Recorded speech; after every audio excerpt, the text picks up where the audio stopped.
This is Captain Truth, coming to you from somewhere near the casino lights where the carpet is loud, the drinks are watered down, and every camera in the ceiling pretends it's there for your safety. They tell you casinos are about luck. That's a cute story. Casinos are about control. Who comes in, who gets comped, who gets washed, and who gets walked out quietly before anyone asks why. And tonight, friends, I'm hearing whispers, big cars, private rooms, people from opposite sides of the river subtly remembering their manners.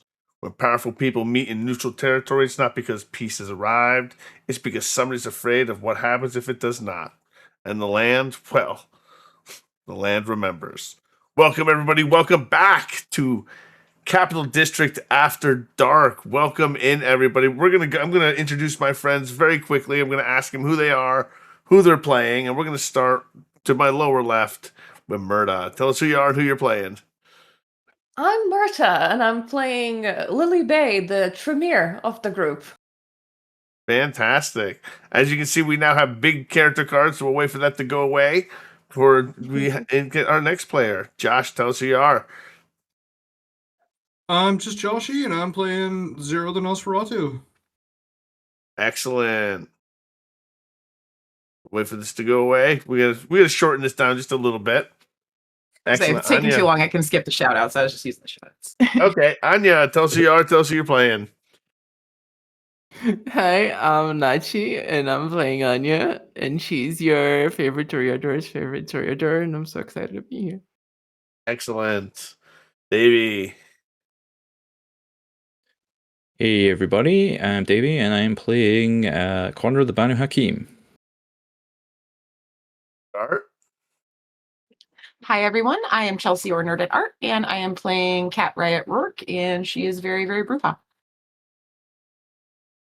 And Oliver. Hey everybody, I'm Drew, and I play Oliver Davies, the Lasombra.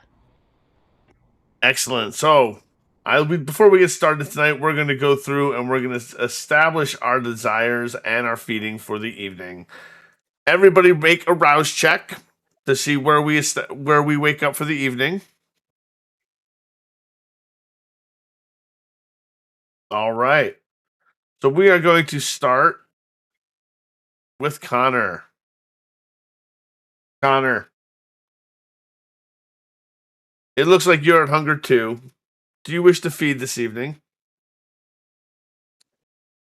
No. No. Excellent. Then what is your desire for the evening? Well, actually, can I use the herd? Communal herd? If you wish, how many dots would you like to use in the communal herd? Actually, you know what? There are other people who probably need it more than me. I'm just going to try and hunt normally. Oh, you're going to hunt normally. Excellent. So make your dexterity plus stealth check with your difficulty of 5.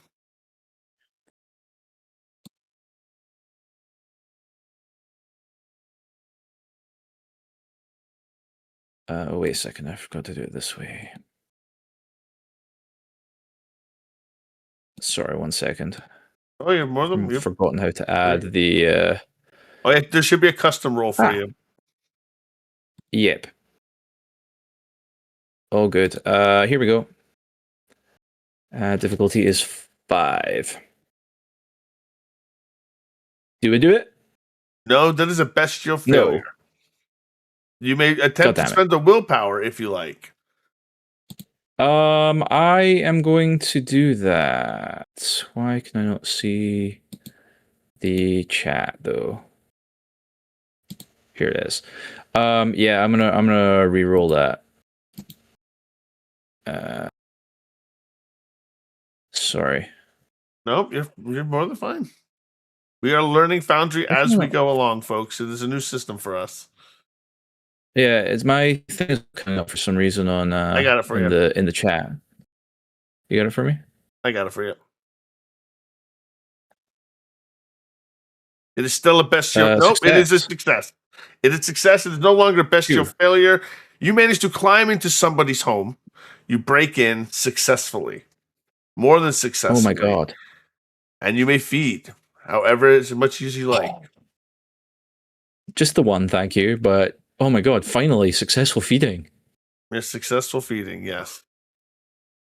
Excellent. Oh, it's been so What long. would you like your It's been desire to be for the evening? my desire will be to I think it will be to dig up something else on Cruz for Imani, which I think was my desire last week, but I didn't succeed. Yep, that is correct. 0. You are at hunger 3. Would you like to use communal herd, or would you like to feed as normal? I think I'm going to use my own herd. Excellent. How much of your herd are you going to use? Just one. That's all I can use. All right, so bring yourself down to 2, and tell me what you would like your desire to be this evening. Oh boy. My desire is to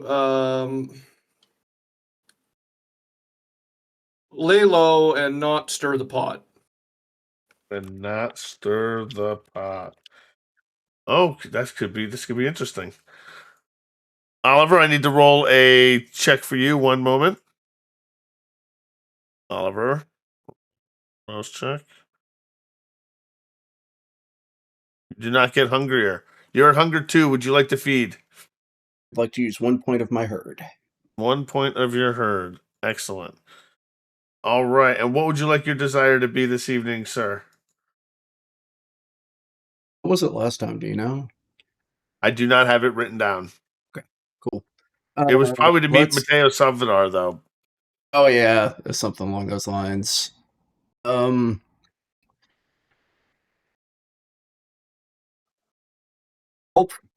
the coterie get out of this giant mess it seems to be finding itself in. Excellent. Cat, you're at hunger 3.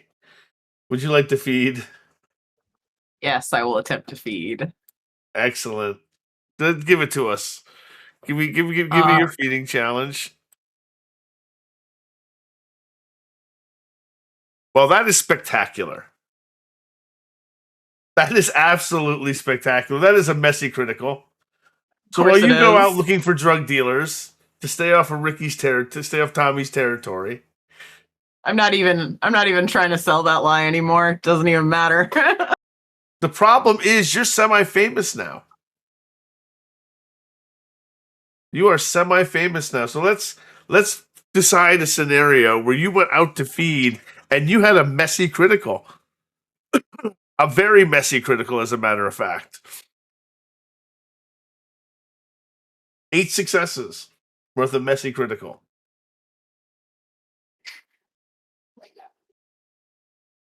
So Cat goes out to feed in her alley cat way and gets approached by paparazzi, who's straight up in her face. Camera in her face. Cat, Riot, smile for the camera. Smile for the camera. Don't you got to smile for us, hon? Don't you got to smile for us? Smile once. Come on. Just give me one smile, and she loses it. Oh, I put my fist through his head for sure. She throws him into the alley, not directly in public, clearly, but she loses it. And she does cause significant violent harm to this paparazzi in an alleyway. Take a stain from your monstrous action and give yourself a hunger 0.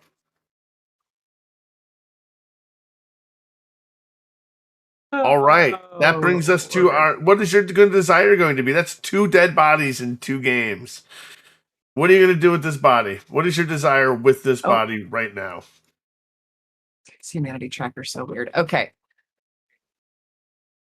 My desire last week was to ask the prince for help, and I think that desire remains the same. Ask Prince for help. Okay. Ask Prince for help. Lily, you're at hunger 2. I used herd. You use herd. Bring yourself to herd 1. What would you like your desire to be? I think that we might be getting set up with this whole cruise situation. So Lily's desire would be to keep the coterie from making any rash decisions. Keep coterie from making rash decisions. Oh, I like that. Okay. Coterie.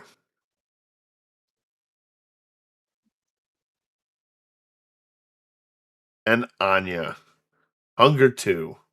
Would you like to feed this Yes. evening? I would like to use one dot of my herd. Excellent. So lower your hunger to 1. Hmm. And tell me what your desire is this evening. I think Anya's desire for this evening is to secure her place amongst the Anarchs. Among the Anarchs.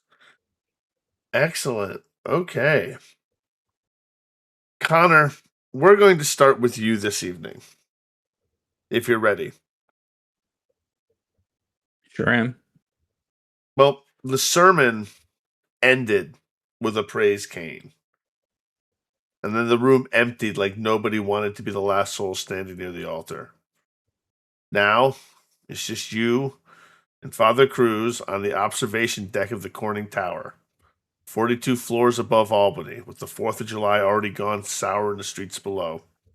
The city still has that holiday hangover on it, heat trapped in the concrete, paper flags curling in trash cans, and the faint chemical ghost of fireworks hanging over the river like smoke from a crime scene nobody bothered to tape off. Cruz stands at the glass with one dead hand pressed to it, not looking out, not really. More like he's feeling for the pulse of the city through the window. Below, the state buildings sit in their clean rows, lit and locked, pretending order is the same thing as innocence.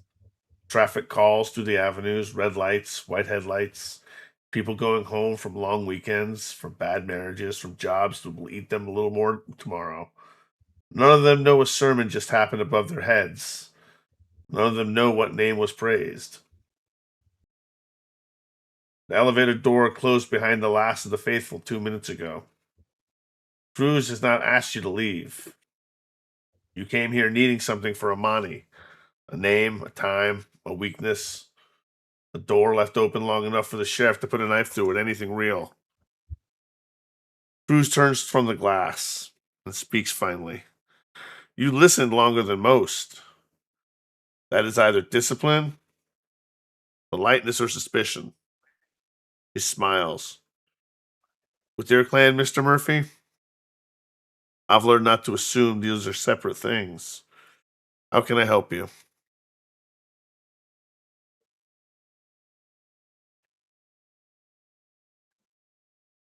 Suppose I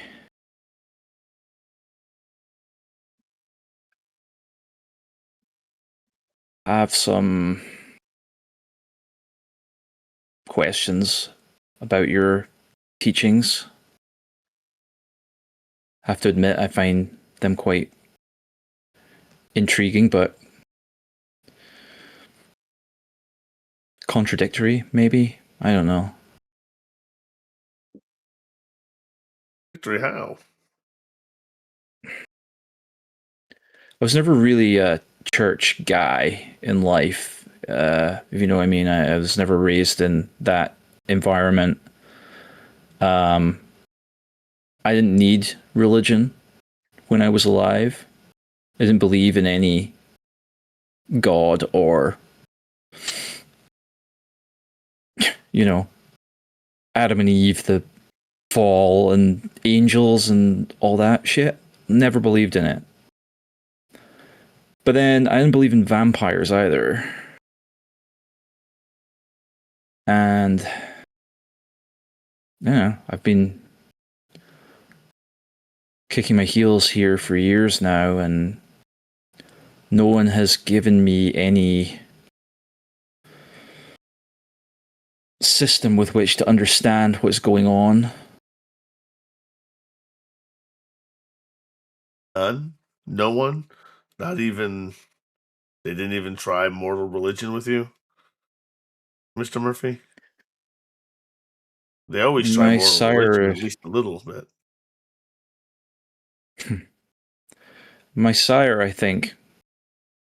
I think. I think I heard her pray once, but I don't know. I was never instructed in anything other than the practical side of this. How do you do it? How do I do it? That's the eternal question, isn't it? How do I do it? He steps and he opens the door and he actually steps out onto the balcony, past the safety glass, 40 stories above, and he leans over and he looks over the edge confidently. How do I do it? How do I do it? Connor steps out behind him, places his hands on the edge, just on the railing. He does not push him, although the thought probably crossed his mind.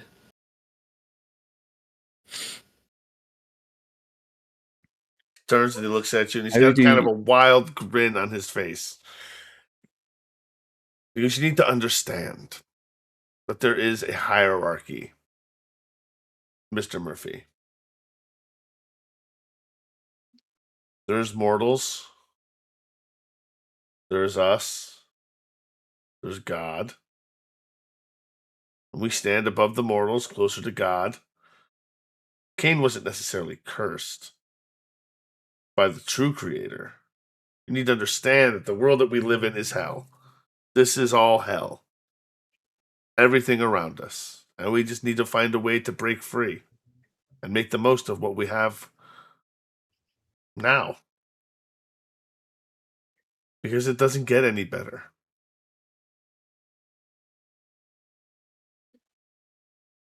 Grim philosophy when you put it like that. Where did you learn this? Here and there. Originally, if you must know, I was a pack priest amongst the Sabbat. But the nodism that I learned there is vastly different than what we have the Church of Cain preaches now. You must understand it's vastly different. Vastly different. I am merely just a priest. A leader of the local church, merely, and that is all. I'm no expert yet. I'm still a student myself, just learning. And he leans over a little bit further, and he looks down. So you can see so much. You can tell so much of a city's character from up here, Mr. Murphy.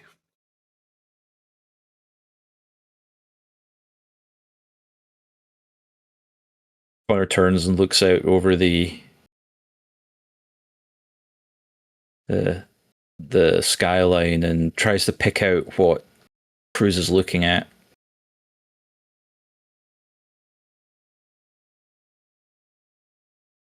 Soon as we were created, our bodies began decaying.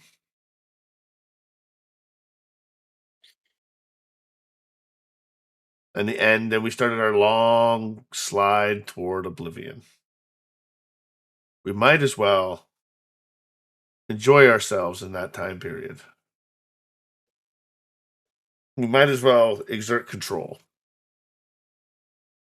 Are we not granted stasis? Are we not granted immortality? Now, this is not something we should savor. Shouldn't there be some purpose behind it all, though? If you're saying that we were given this as a blessing rather than a curse, then there must be some reason behind it, some purpose. There is, but you have to give yourself time. You can't expect all the answers immediately. You've just now formulated the question. Now you need to ruminate on the question.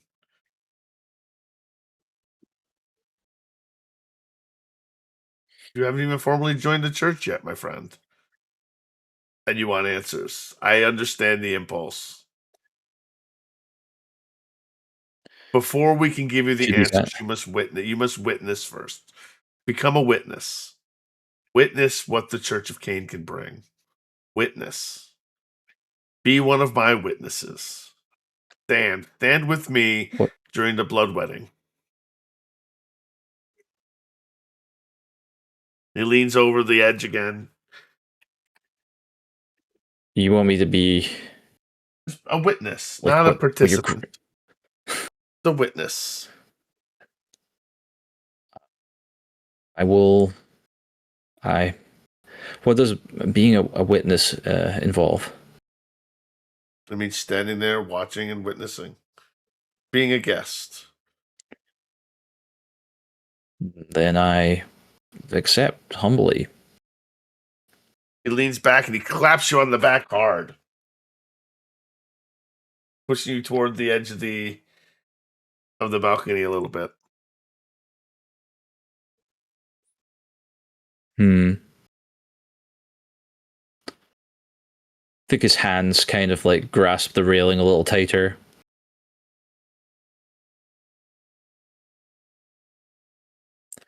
This wedding, I still don't think I understand what you're doing. You said you want to bring the Anarchs and Camarilla together. And you think I should be marrying an Anarch? Yes, I understand the confusion. How? I've chosen Beatrice for a reason, and Beatrice has chosen me.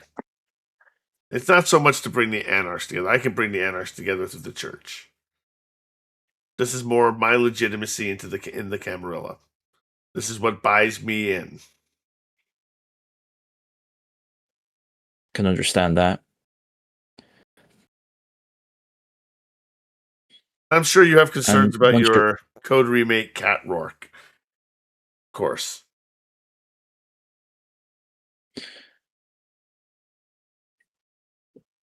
I do.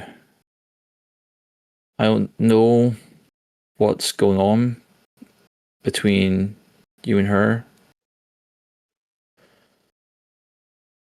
But I think if she wanted I'm sure if you asked anything her, from me, she'd tell she you it would was ask. wonderfully consensual. That's what she says. Of course. Who am I to doubt her?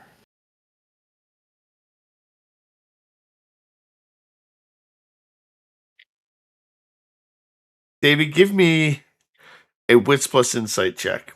I want you to see if he's holding anything back. Oh, I mean, he obviously is. Wits plus insight, my favorite roll. Difficulty 2. Difficulty 2. I think I'm in the blood surge for this. This is important.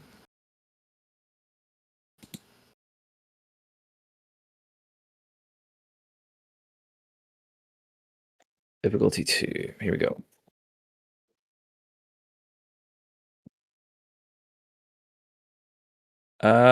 Is 3. There's 3 successes. Very good. He is definitely holding something back as he leans over the edge of the escarpment again. Okay, I have a question for you. Why cat? Why cat? He gives a mock sigh. Cat is responsible for the death of my child.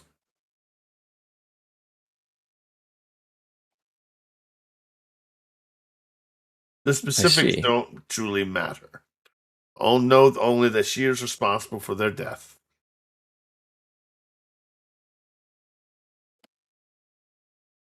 So you're punishing her? I don't understand how this is a punishment. She's won a prize, and that prize is me.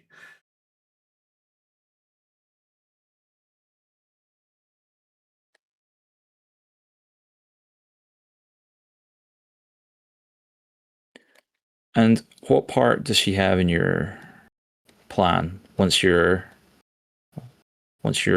nuptials have gone through?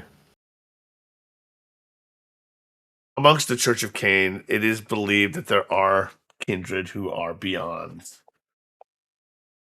being saved, who are beyond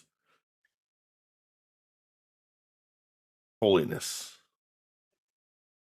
And they've committed such crimes that their blood is forfeit. What kind of crimes?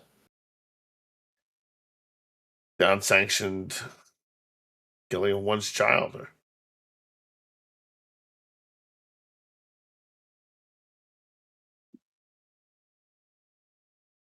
So the traditions, then. Yes. No, but yes.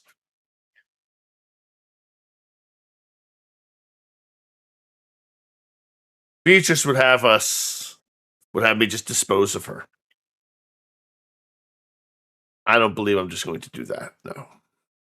She's far too valuable, far too powerful to let go.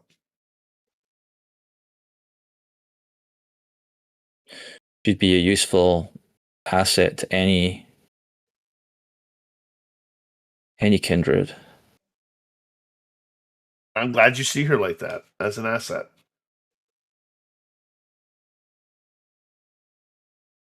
What does Beatrice get out of all of this? What did Beatrice get out of all this? Whatever Beatrice wants. Beatrice always gets what Beatrice wants.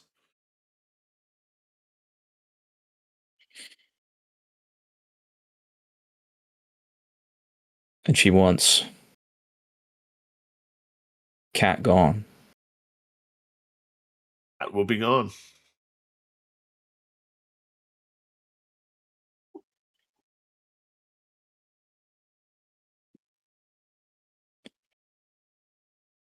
Well,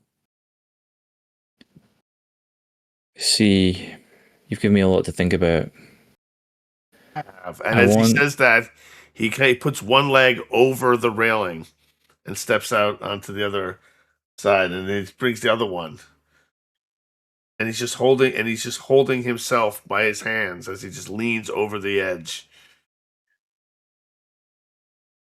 I've given you quite a bit to think about, Mr. Murphy.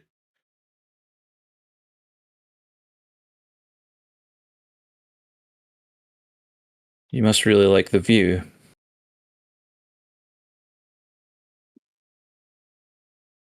Not afraid, Mr. Murphy, and you shouldn't be either. And he lets go. And he plummets. Connor just slowly moves towards the edge and looks And over. as you see him plummeting down, suddenly you see where his body was enveloped in shadow. And he's no longer there. What the fuck?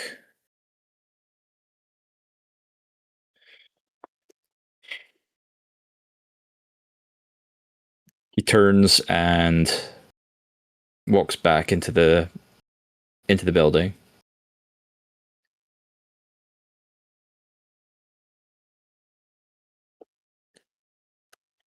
Yeah.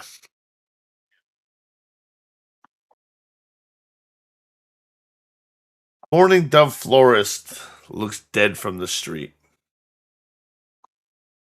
Papered windows, crooked sign, old delivery stickers curling off the glass like dead skin. The kind of place people stop seeing after it closes, even when they walk past it every day. Behind the building, the greenhouse is still breathing. July heat sits trapped under tracked panes and sagging plastic sheeting thick enough to taste. The air smells like wet soil, rusted water, flowers kept alive past the point of mercy. Thorn canes run along the walls of the wired rows.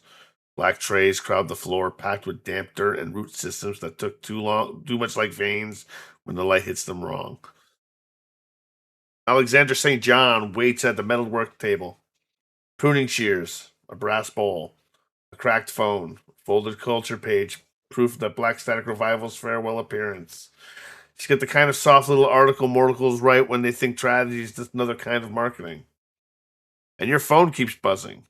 Beatrice, cat, the band, a private reception nobody names in writing, the whole world moving without you, one message at a time. Alexander does not reach for her phone. He cuts the head off a white rose and lets it drop in the bowl. Only then does she look up.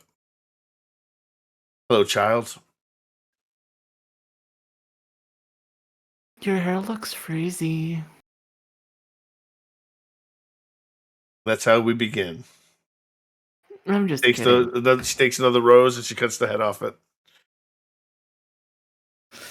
I am just kidding. I am here in good faith. And I take a seat. Whatever seat I can take by her side, across from her, whatever's available. She makes room for you. How can I help you, Anya?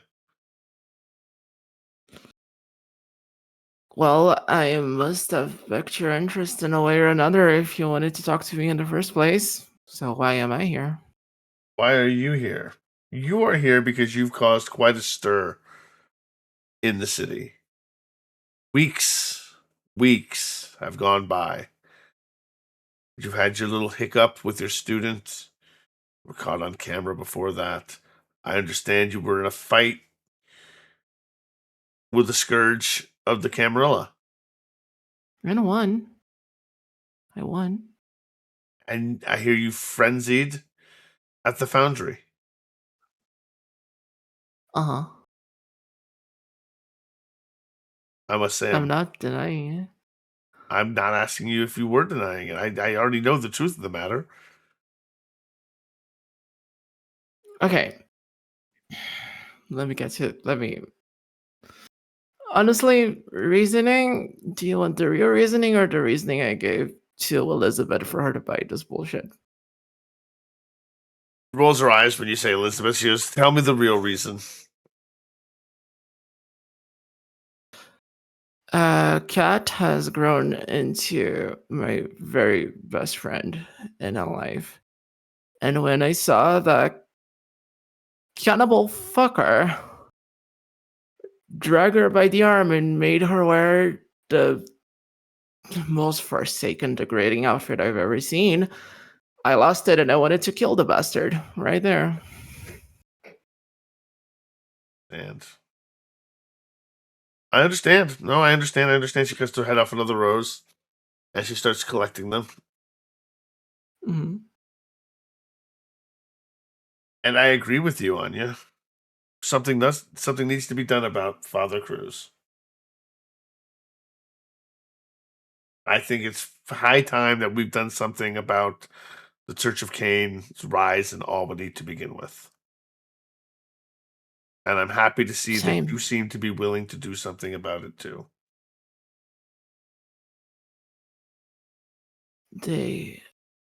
Honestly, they've just proven that everything you've been telling me from day one is true. And they disgust me. The way the Harpies operate disgusts me. They are no child of Lilith. They're clearly some sort of Eve spawn or something. And I am doing what I need to do to get through the situation without making it sound like we're the bad guys. I am trying to get in from within. And that's what I've been doing with the Harpies these last couple of nights, and this is why I needed to come up with a bullshit story for Elizabeth. I'm trying to get in.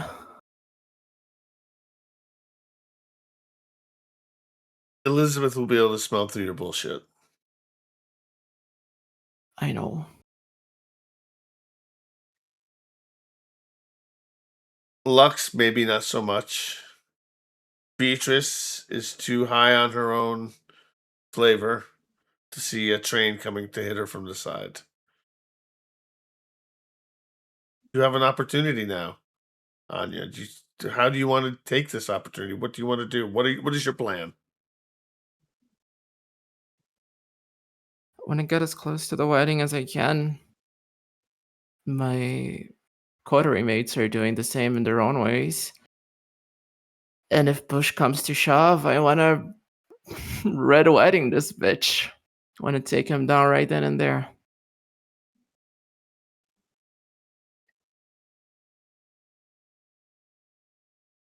You wish to sacrifice him? If possible. You must remember the greatest sacrifices come from within, not from I without. am also doing that. I am also doing that in the process. It's part of my plan. I took the teachings very seriously, and you know that. I have never faltered when it came to that. I just got lost in interpretation a little bit. But I am, and was also one of the main things why I wanted to talk to you. I am putting Anya behind. I am putting my fame behind. I'm planning on faking an overdose, but if that's not the greatest way to do this, I'll do it a different way. But I am dying. Anya's dying. I've got a mask in process, and I went back into the Anarchs and have leverage to get out of the Camarilla. I want to do the right thing. About that, I've had discussions about that with Patch. He's of the mind that we're not a revolving door. That you joined the Camarilla, got everything you wanted, and when it didn't work out, now you wish to return. I don't know if you understand and can see his position on this. I can see his position, but do you know why I went to the Camarilla in the first place? Why I got myself in this? I'm sure your reasoning was perfectly justified. It has nothing to do with Patch. It had to do with the fact that I wasn't at a point where I believed I could be myself. I was at a point where I believed that I had to keep playing the same fucking game that I played as a mortal, that I needed to be pretty and famous and live up to my family name. And I could never do so in the Anarchs, and I didn't have the strength to fight it and to be myself. And so much has happened since then, and it's lit up a fire under my ass that I just want to get out of there and probably take a fucker or two with me in the process. And if I can't come back to the Anarchs, that's fine, but I'm not staying in the Camarilla either.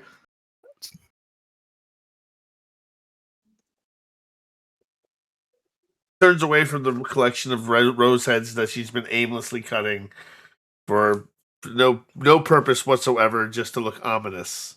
And she turns toward a group of plants, and she pulls one directly out of the tub. Not out of the tub, out of the I can't word right now. Out of the pot. She pulls it out of the pot and places it in another pot. And she spreads a little blood on the soil. I understand, Anya. I understand the passion and everything roiling through your heart right now. You're a Toreador. Of course I understand. Patch understands different things. But I'll speak with him. However, if I do this for you, I'll be putting my name on the line once again. And maybe make him remember that he owes me. Of course. You're right, he does. Perhaps we can work this out after all. But also remember, And as I we also- discussed before, if you're going to sacrifice Cruz, remember that the greatest sacrifices come from within.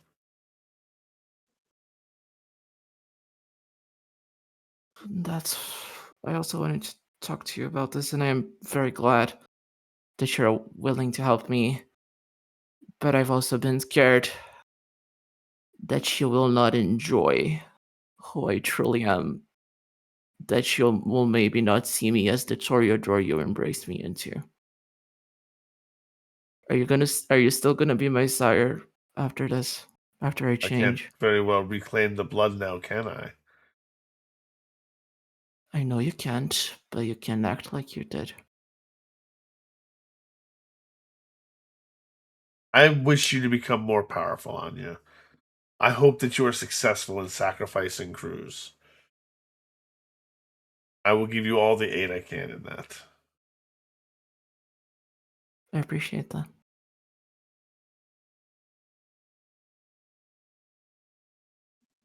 She opens her arms and for a hug. I kind of twist my head a little bit and I go in for the hug because she never hugged me. But I don't expect the hug, but I go for it anyway. She gives you the hug. Mm-hmm. She moves the hair out of your face. She says, "It'll be a quiet death. Don't worry, Anya. Your metamorphosis into something new will be great. It will be grand, and you'll become a new Toreador, better than you have ever been. It is time. You'll no longer be my mistake."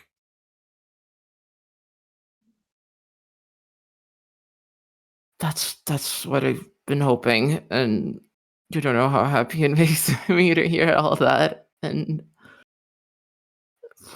I just hope people like me as much as I will like me.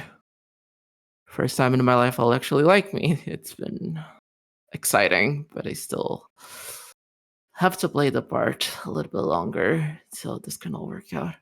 But when it does, I'll be free, and I'm excited. Be free. And with your freedom, you'll rise above it all.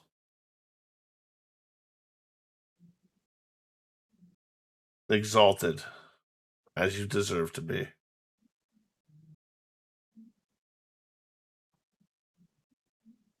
I'm just getting all this praise, and she's very confused, but she's very emotional. So she's just taking it. She's taking the win, and she's just like, "Thank you, mother." Turns away from you, and it returns to her what she was doing before, and she seems to have dismissed you. I would like to stay a little and help out with the garden if I can. You are more than welcome to help out with the garden as much as you like. Mhm. As the night goes to it, how long do you stay for? Hmm. If I don't get any kind of messages or anything that I need to get out, I am just staying there. I am putting my focus into my faith right now. Fair enough. Excellent. Lily, it's your turn. You're on a task for the Hi. Chancery. The Chancery called it liaison work because punishment was too small a word for people who preferred their cruelties dressed in velvet. Gabriel's car, still ruined. That much had become fact, rumor, lesson, and indictment all at once. And so you've been sent north to Saratoga, not as apprentice, not as scholar, not even as a trusted daughter of the house, but as a messenger between Dr. Griffin's wounded pride and Belinda Valentine, the archivist who walked out of the chantry with her life's work held close to her breast like a stolen child. You've been sent to truck with the House Karna member. The mineral bath was closed to the public. The front desk stood dark. The gift shop gate had been drawn down and locked. All those little mortal offerings, postcards, bottled water, soaps wrapped in paper, charms for tourists who wanted to take their harmless piece of Saratoga home with them, all sat behind the bars like relics in the chapel after the faith had died. But the smell remained. That old Saratoga water smell. Metal and wet stone. Earth opened in the dark. Something ancient rising from below and pretending to be medicine. In the back room, one bath was still filled. Melinda Valentine sat in the mineral water with her hair pinned up, her pale shoulders bare above the surface, a glass of dark red liquid resting beside her. A waterproof folder lay on the wooden stool within reach, sealed, patient, and far more dangerous than it looked. She did not rise when you entered, Lily. She only turned her head slow and regal as though the room belonged to her, as though the water itself had been waiting for centuries to receive her. She kind of rolls her eyes and she says, "Tell Dr. Griffin I appreciate the apology, but I might have the information on Aspasia he wants, but you're going to have to entertain me first. Please." You're Lily, correct? Before we start, can we just establish that I did drop off Gabriel's car with a mechanic? Yes, and It it's still should being be worked on. getting fixed. It was totaled. It takes time.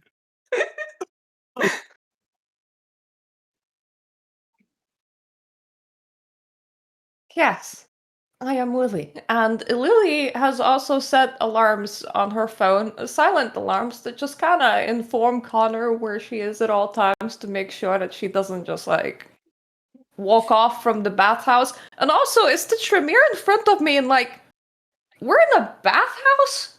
We are in a mineral bathhouse, very famous in Saratoga, very mystical in Saratoga. Is she in a bathing suit? She is in a bathing suit. Okay. At least she's not accepting guests naked. That's a lot more proper.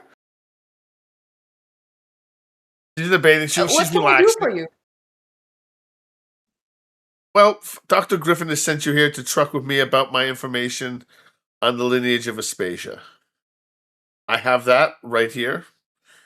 I've taken the time to get it ready for you. But Yes, and I assume you want something in exchange.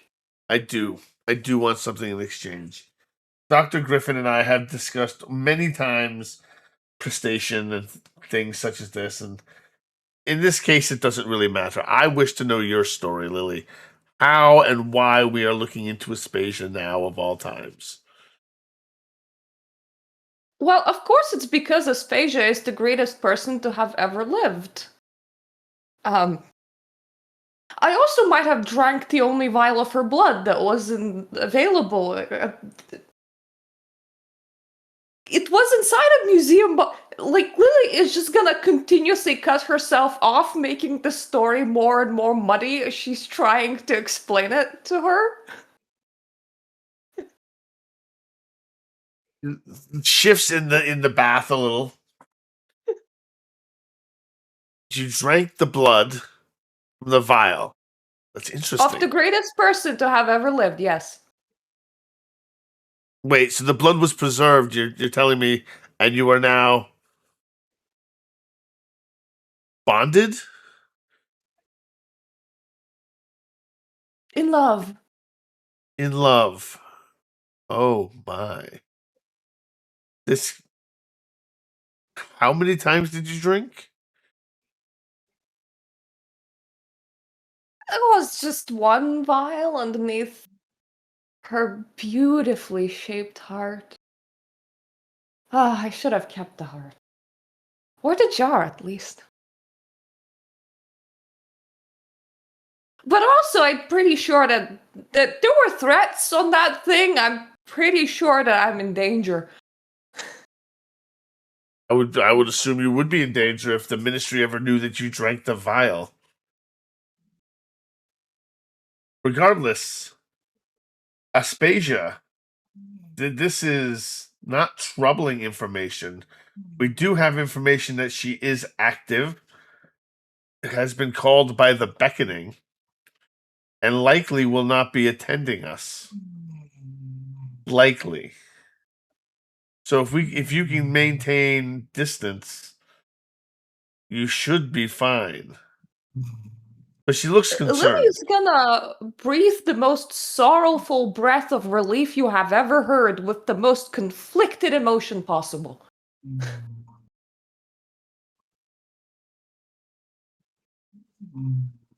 Why would you drink the vial, Lily? I couldn't identify what it was, and Gabriel encouraged me. Gabriel. Gabriel. He's one of the main reasons I left the Chantry. He and his... Is he still set in his ways that women should not be performing magic? Or has he stepped away from that? Has he at least kept it to himself? Well, as long as I've been in the Chantry, nobody seems to have had objections to him. And considering that he's my sire, you would kind of, think that would be something that would have come up if he didn't keep it to himself. We have had many shouting matches when I was still a member of the House Tremere. Many shouting matches. His misogyny knew no bounds. Hopefully, Dr. Griffin has remodified his brain remedially with dominate. Perhaps he's been a better sire to you than he was a compatriot to me.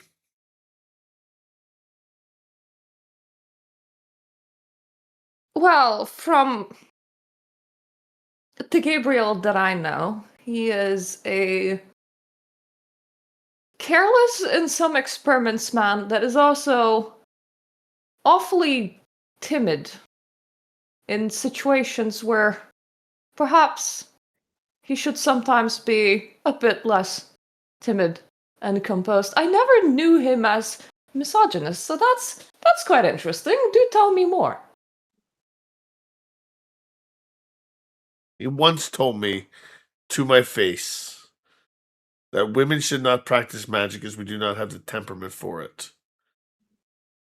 I slapped him. I slapped him many times.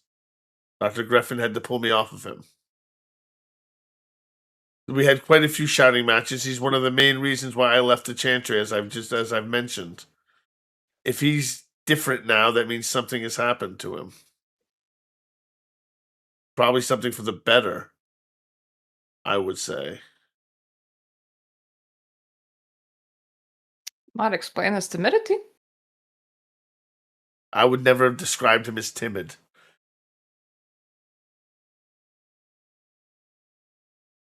I rammed his car into a van, and he kept his temper.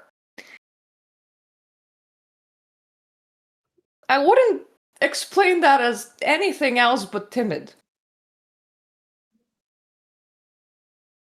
She smiles coyly, and she dunks underneath the water completely for a few seconds, and she pops back up. She spits a little bit out.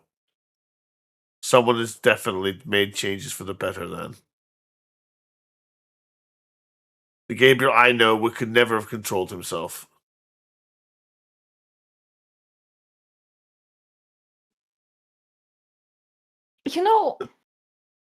The whole thing with the pyramid, considering that it's been completely gone and shattered, we are clanmates.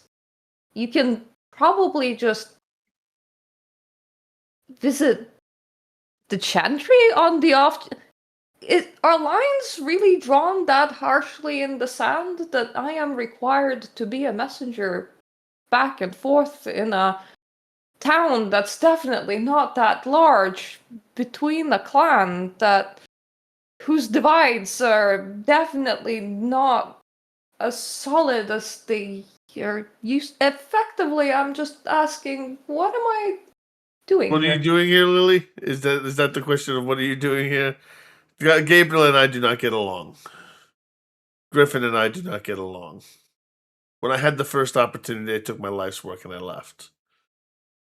We are not on speaking terms, but there's information that I have that they apparently need. And they are children. So they send you.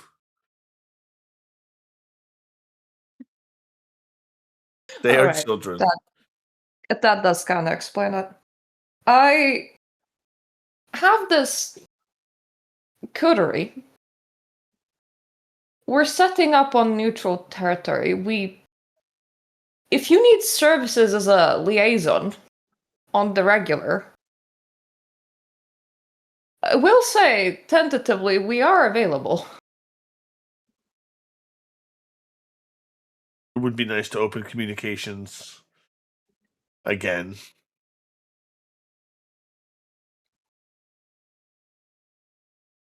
She stands up out of the pool and reaches for a fluffy robe that's just out of reach.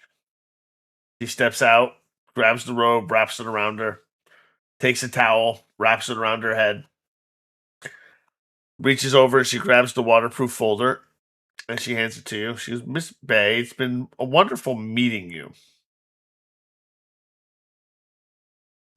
I will take the folder, and I'm also gonna give her a business card, which I'm gonna scribble my phone number and the location that I'm staying at, going, don't hesitate to reach out for the services in case you want communication between here and the chantry. I really don't mind. Takes your card, she looks at it, and it disappears into the sleeve of her robe. She adjusts it. You really must try the water next time you're here. It is absolutely divine. I will keep Thank you that for in- the invitation to your home. Yes, this is where I am staying, in case you want to reach me by mail or by doorbell. Mail or doorbell, of course. Yes. She looks at it, she sighs. And also, I like how Lily probably was standing here in like a business suit, so now it's kind of like a very bath-infused, moist business suit that she's standing in.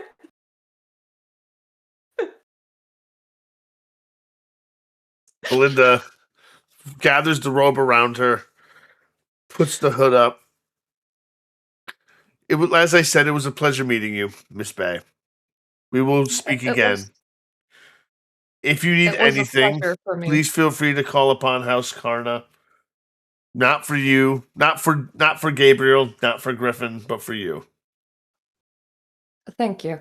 I do hope that we're gonna keep in touch. And Lily is gonna do the awkward half bow that she normally does before like walking out. In her mind, it's a good idea to build Tremere that could potentially be allies in the future, a bit outside of the whole Chantry circle. So in her mind, this is a win. And her teammates' mind, apparently, no, you gave out our address. No, what are you doing?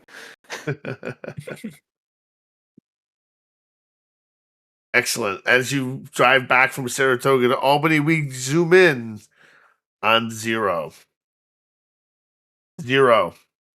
The dead grid sits under a telecom building nobody admits is empty. From the street, it's just another dead piece of Albany infrastructure. Blank windows, locked doors, company logo faded down to a ghost on the brick. The kind of place built to carry voices, secrets, and panic. And money.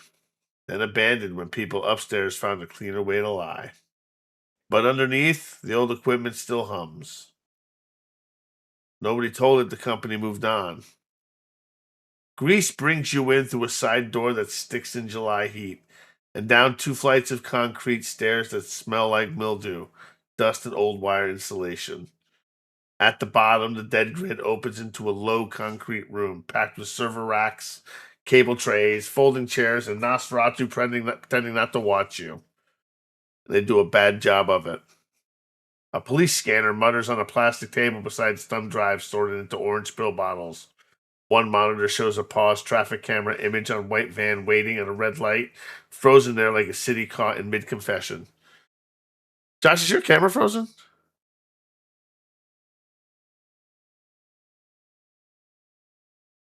Joshy? Uh-oh.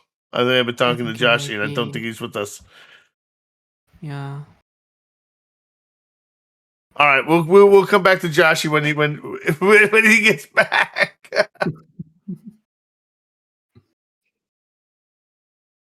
One second, let me check Discord. Did we lose him?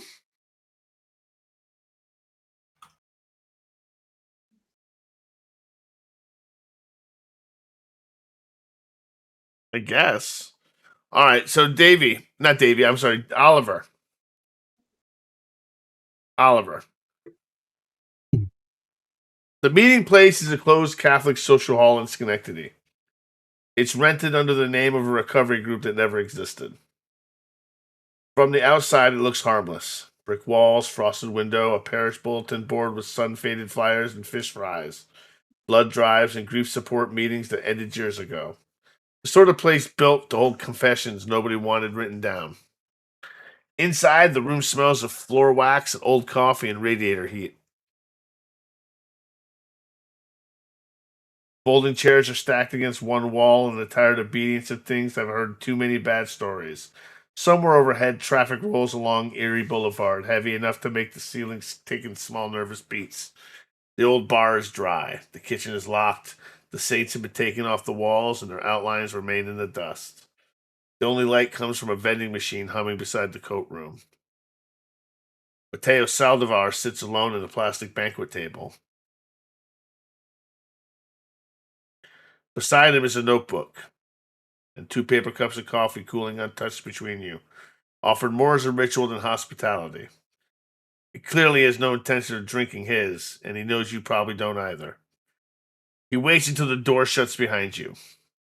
The latch clicks, and the room seems to remember every man who ever walked in looking for absolution and found judgment instead. Mateo looks at you. If you've come for information on Father Cruz and the Church of Cain, you may have taken a wrong turn, but I can help you out in any way I can. What's on your mind, Mr. Davies?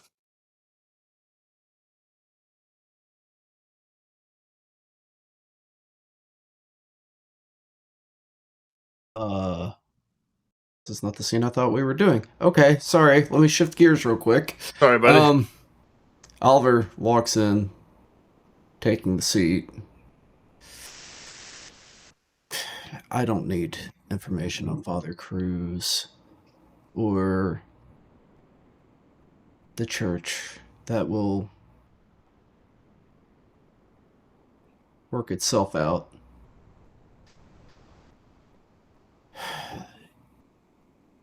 We spoke last about your... Am I connected? Can you hear me? I can hear you. Yep, I hear you. Okay, sorry. We spoke what it was like for you to be independent and the reason you have chosen to live the way you do. I feel similarly, but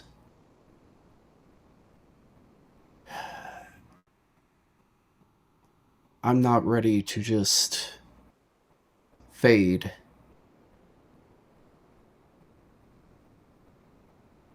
I want to make things better for our clan.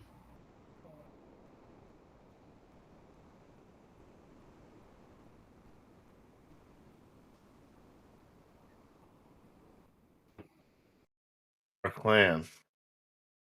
Make things better for our clan. That's admirable. I appreciate that. I like that. I like that, Mr. Davies. How do we do that? That's a really good question. If not for the entrance fee to the Camarilla, would you be part of it?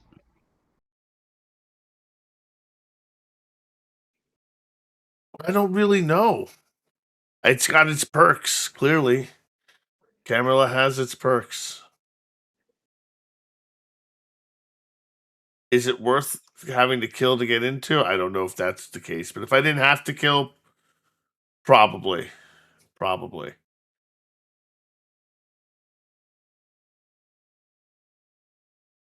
Let me ask you this, Mateo, and I mean no disrespect. How's it, in your mind, how is it different when you see a problem that one of us is causing to take their life in order to gain the protection that it would grant you versus the things you did in your past life before we were ever part of the... I mean, the real problem is, Mr. Davies, is I don't have someone I can easily just remove. Perhaps I'm just a coward, and I don't want to go looking for a bigger fish and risk my life to join the Camarilla. Not yet. Maybe I'm just waiting for that fish. Yeah, I'm a little worried too, guys. I want to take a quick break and try to see if we can't get Josh here. I'm feeling a little weird about this. So we'll be right back, everybody. I just want to make sure Josh is okay. We'll be right back.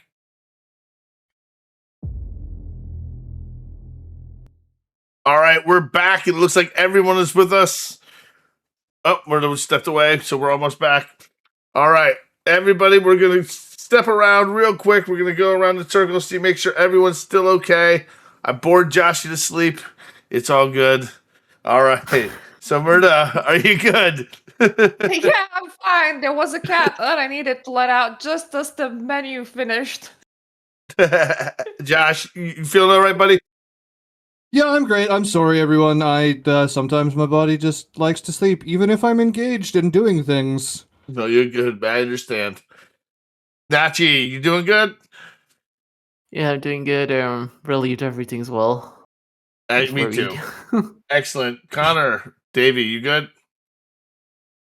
Yeah, I'm good. All right. Nerd Art, you good?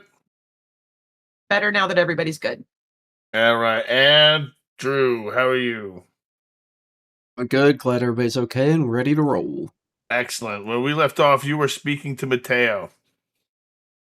And you would just ask Mateo a question. Do you remember that question you just asked Mateo?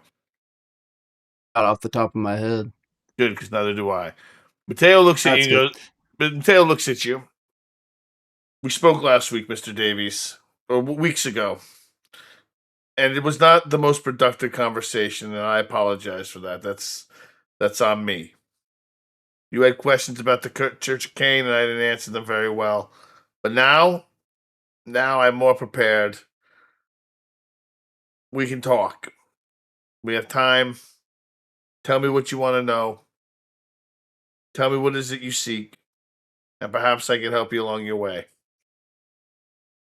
You wanted to know why I didn't join the Camarilla and what I would do to get in there. Well, would I kill? I wouldn't want to. But if I had to, I'd want it to be as easy as possible. The easiest pickings, the lowest hanging fruit I could find. I appreciate that you're looking at me when you say that. Any nods?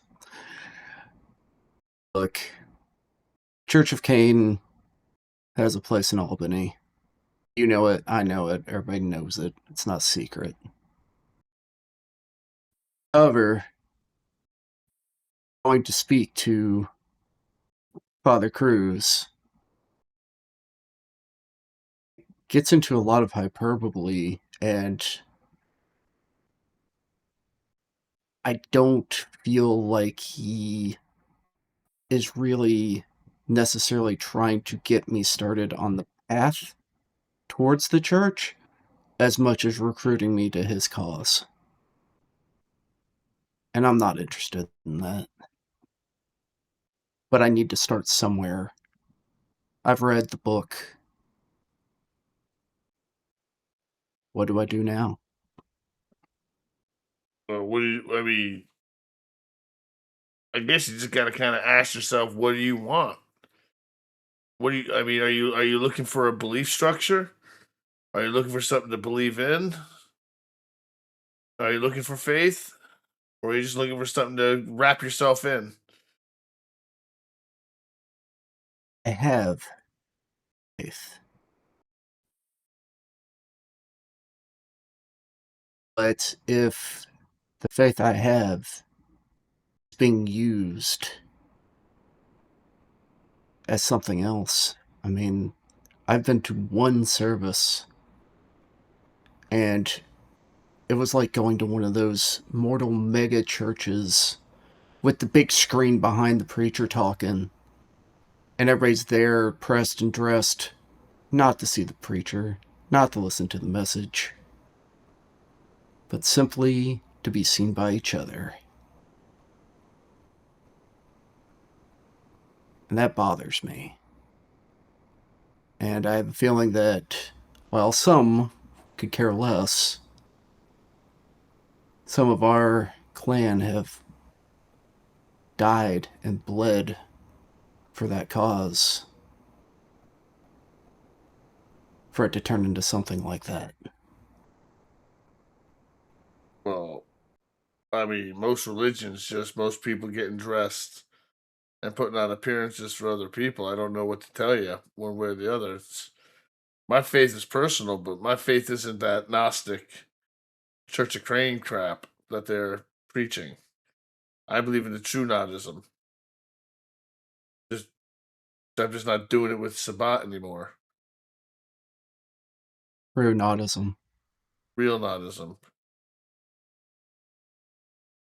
The path of Cain. What do you mean by that? What do I mean by that? Stops, he looks around, he leans in close. Long time ago, I gave up my humanity. And that just sounds like a bunch of funny words, but I went through tests. I went through hardships. I let the beast take control. I found purpose in the Book of Nod and upholding Cainite supremacy. Not out of some misguided Gnostic mythology, but I went to war with the antediluvians and I saw them. I saw the enemy in fever dreams in the fire. I could bring that to you. I can bring you that clarity, that being one with the beast. I can show you how to do that. But you have to let go of your humanity for it. And I'm trying to claw my way back in, claw my way back up, because I've seen the depths of hell. And I don't like what I saw.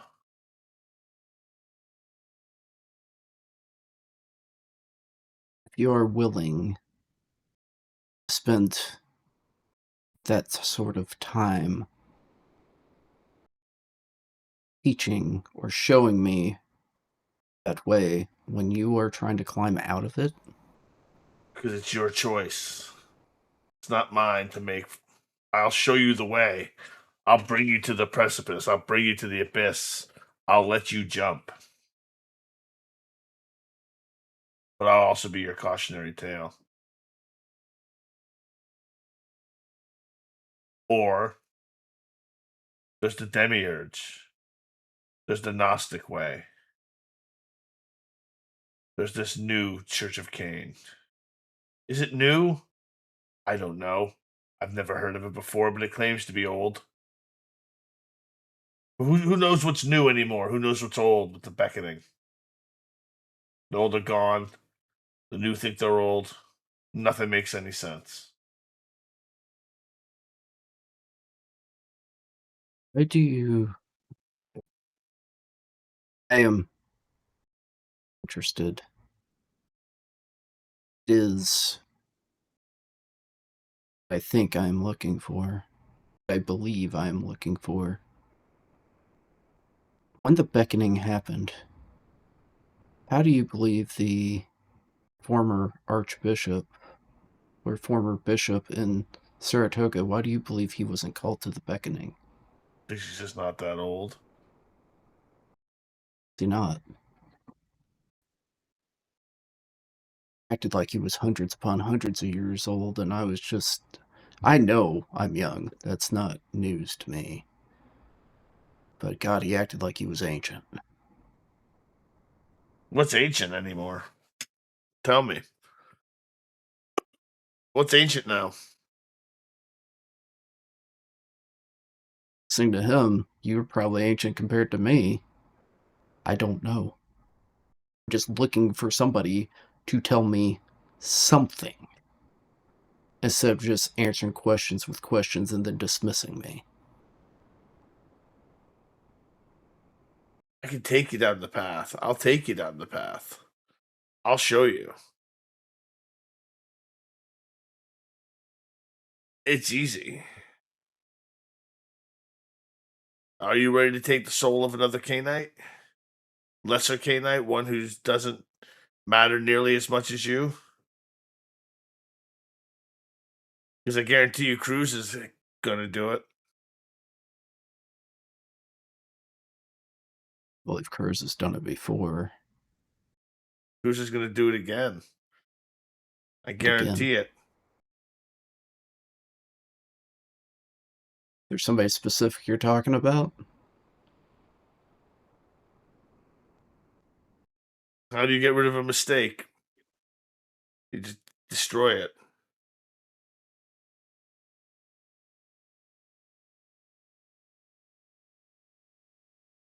Speaking of...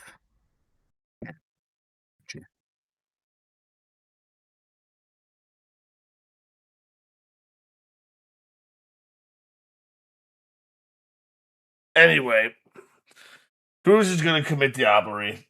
It's the Canite way. He's going to find an excuse, and it's probably going to be that thing that he's got bloodbound to him now. That brouhaha. Wouldn't be surprising. What would he gain from that? What wouldn't he gain from that? Her power, her knowledge, memories, reclaim the gift, stop it from entering the cycle. These Gnostics believe in all sorts of weird things like reincarnation. They've got their own belief system. Me, I just see it as an opportunity. I'd do it just for the chance to do it. He smiles, looks back, tongue flicks over his fang. I don't know if you're ready for the path of Cain yet, Mr. Davies. I don't know if you've got what it takes to stare into the abyss and have it stare back into you. Hell.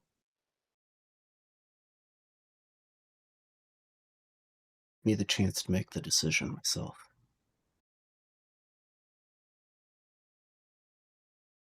Nobody else has. Well, best of luck to you. And I'll be here if you wish to go down the path. I'll be your mentor. I'll show you the way. You want to be a nodist? Oliver. I'll make you a nodist.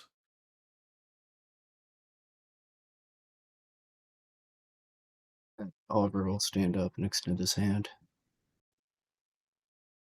He'll Have to stand get a up hold and of he'll me. shake it. Tell me when and where. Meet you here.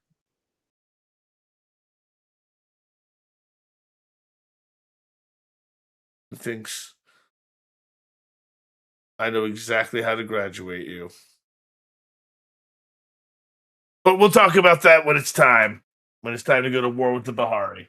With that, he turns and he walks out the door.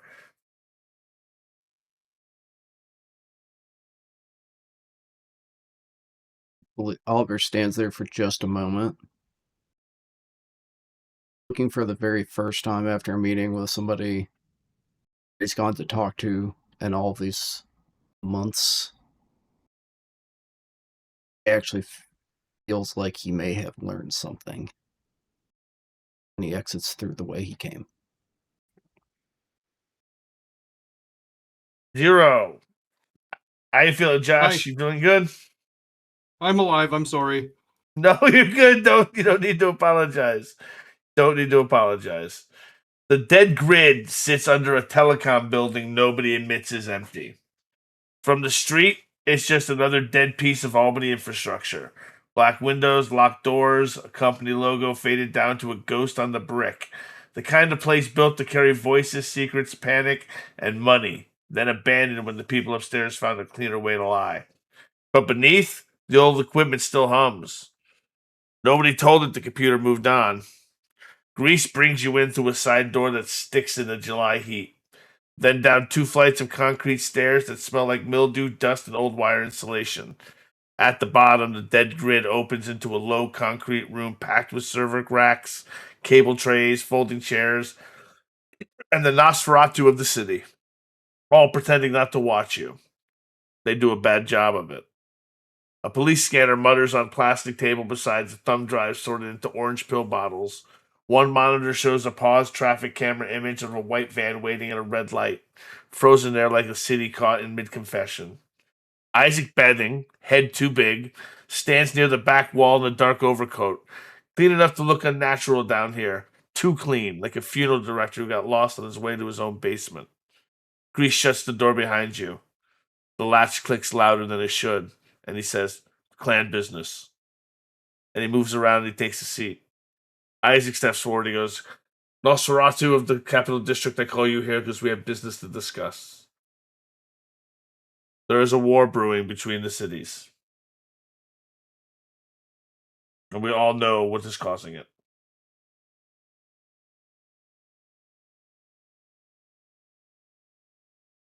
Zero, why don't you tell us what you know first?"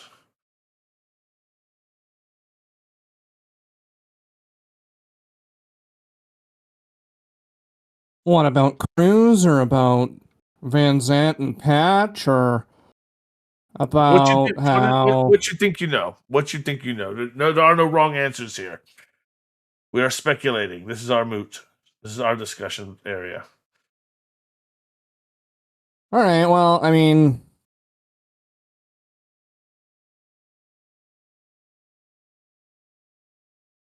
the sheriff let me go pretty easily after I've been dragging them through the mud. We got Van Zant and Patch. There's some sort of connection there. I don't have actual evidence of it, but the reason that I'm even alive right now is because of that string. And then Cruz and Beatrice are doing something. But why? But Benning says, why are they doing this? None of this makes any sense. Grease looks up. What is any of these pretty people? What does it ever make sense what they do? They're just picking on each other to pick on each other. It's what they do.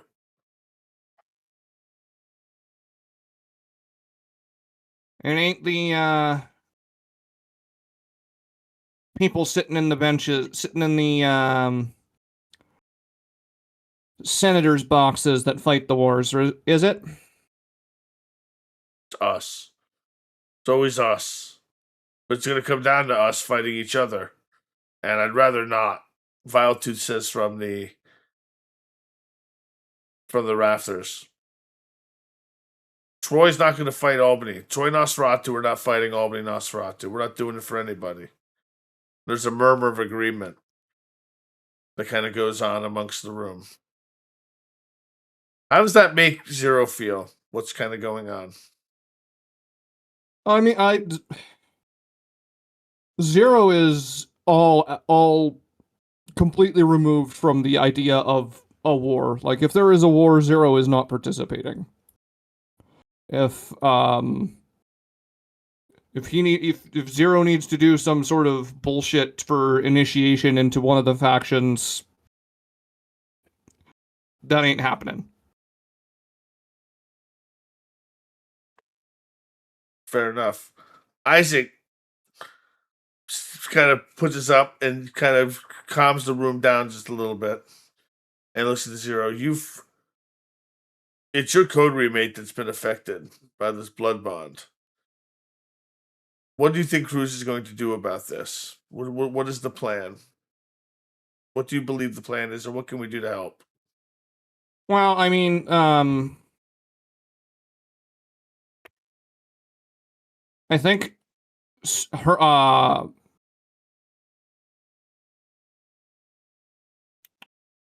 It's not Hearthstone, is it? Earthlight. Hearthlight. Stonegate. Well, I think Stonegate has something to do with it. The other night, I'm sure everyone is aware, there was a attempted kidnapping on my coterie mate. We were trying to get the Anarchs to do something about the blood bond itself, about how she's in danger. And in the middle of that meeting, she walked out into the street and what narrowly escaped a Hearthlight van at the expense of one vehicle and I guess a bunch of camera shots.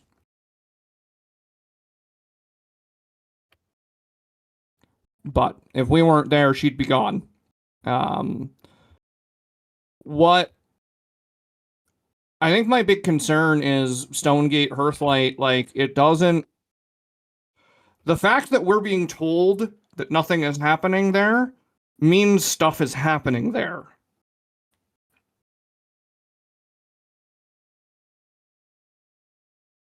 Isaac looks kind of to the left, kind of to the right. He goes, I understand the concerns with Stonegate, Hearthlight, Meridian, and the contractors attached to it. And I understand the frustration with the prince making it off limits. But you need to understand the reason why he's done that is valid. It is valid. And it's because we don't control it. As much as it pains me to say it, we have no control over it. No influence whatsoever under its walls. It's something we can't even get our fingers into. I can't even get plans. And I'm the architect of the city, and I can't get plans. Is there what's the reaction around the room as he says this? Everyone looks a little shocked. Pretty shocked that they're finding out that that no one has any hand. At least that what the Camarilla is openly admitting. You may make a wits plus insight check with your new specialty. Woohoo! Difficulty 3.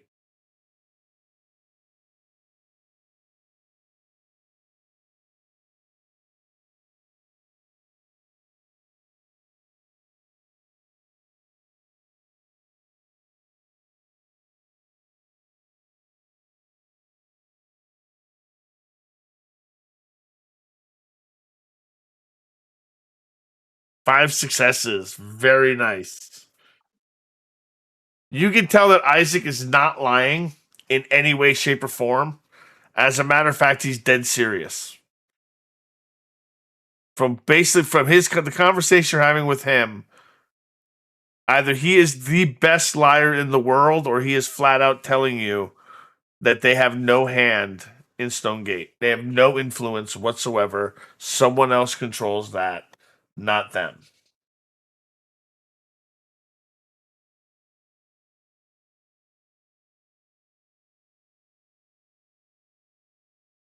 I'll let him continue. I won't say anything now.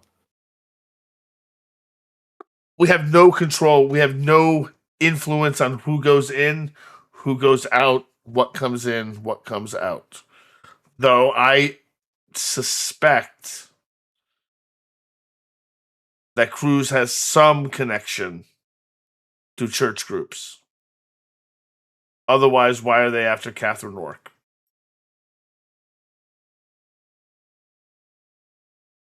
But the prince has no hand in Stonegate whatsoever. I have no plans. I have no blueprints. That place is locked up tighter than Fort Knox. Well, it's a bit less tight as of the other day, but noted.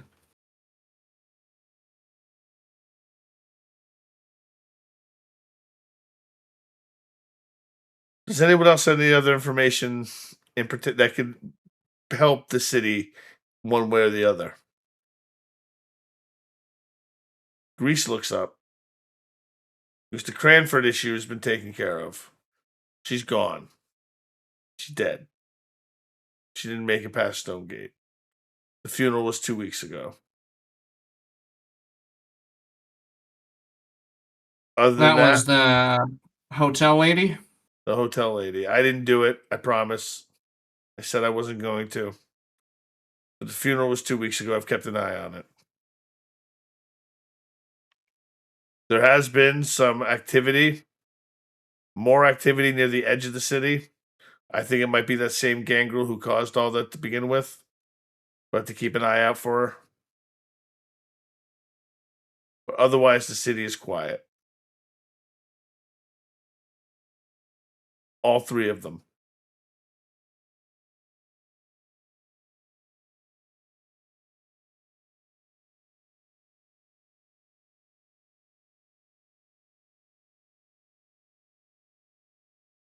Is there anything else, Zero? Anything else you need to bring to our attention before we cut this off? Anything you want to talk about?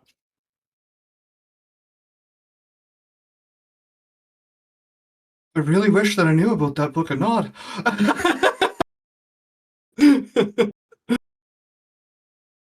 um,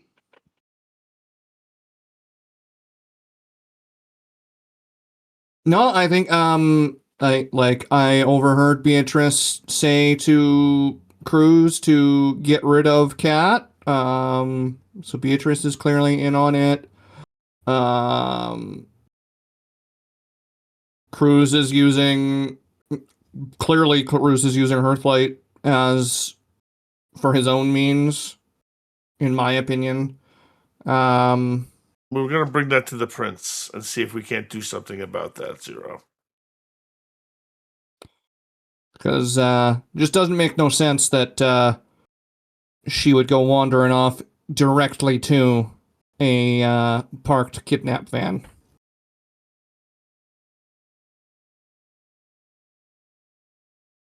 As the meeting begins wrapping up and Nosferatu begin leaving, Isaac steps in front of you. Huge head blocking your view of the other Nosferatu leaving. If you're going to go after Cruz, be careful. I'm not going to tell you not to. But I do understand that there is something going on with the sheriff as well. They won't give me the information, but there's some kind of clandestine tete-a-tete between the sheriff and other Banu Hakim about Cruz, and I don't know the specifics. But just keep your eyes out. Keep your eyes peeled. So either way, he's persona non grata. It hasn't been formally announced yet, but I don't believe it'll be too long till it is. I'll do my best to keep my head low, but from my perspective, this does not look good for the Camarilla. No, it does not. It does not at all. I agree.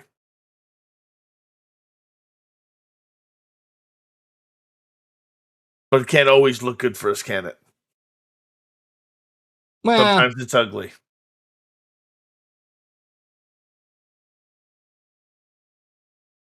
I just mean that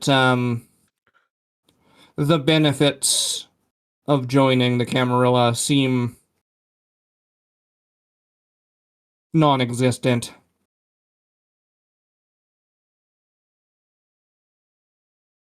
I don't know what to tell you, Zero. If they've got high up insiders starting wars with other factions in a city that has multiple factions for no fucking reason, I don't know. There's not a lot to be said for the ego, and the egos make mistakes, and we will see where this goes. Just keep your head down, Zero. Just keep your head down. Yeah, I'll do my best. With that, Isaac I kind of don't claps need you on the shoulder. don't need another late night call with the sheriff. No, you don't. And he kind of chuckles and he walks away. He puts his very big hat on his very big head, and he just sort of walks out of the grid, leaving you to the evening, bringing us to Cat.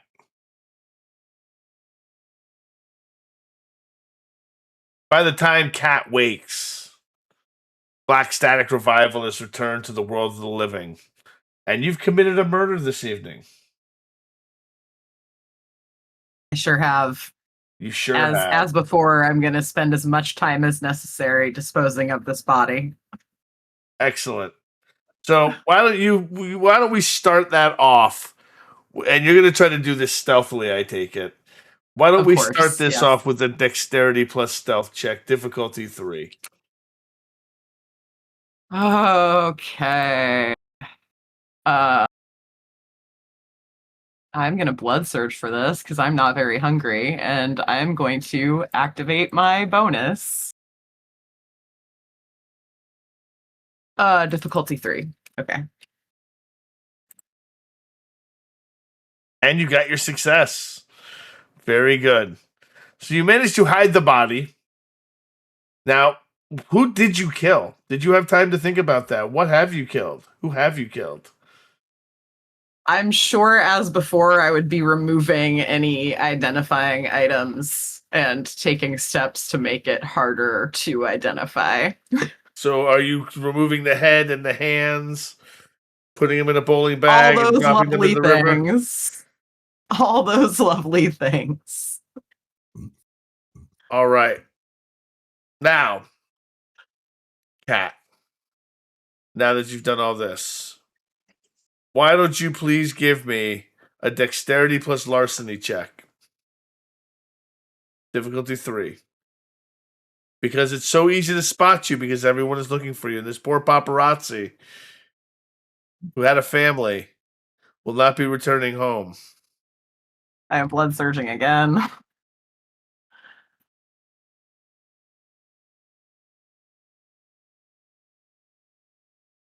You managed to make it back to the river with the head and the hands in a separate bag, and you dump them into the river, washing away your evidence once again. Another completed murder. All this because of Black Static Revival. Your life turned upside down. All because of Beatrice Cummings. What would you like to do this evening? So, Kat will probably do the same thing that she has been doing for multiple evenings now, which is she has realized she spent many nights outside the tower realizing that Van Zant is not coming or going by any normal means. So she has been exploring the tunnel system and seeing if she can figure out his route that he takes through the underground tunnels. All right. So you're exploring the underground tunnels to see if you can't run into Van Zant. All right. I'm gonna try and avoid just running into him, but I want to know what route he is taking and when.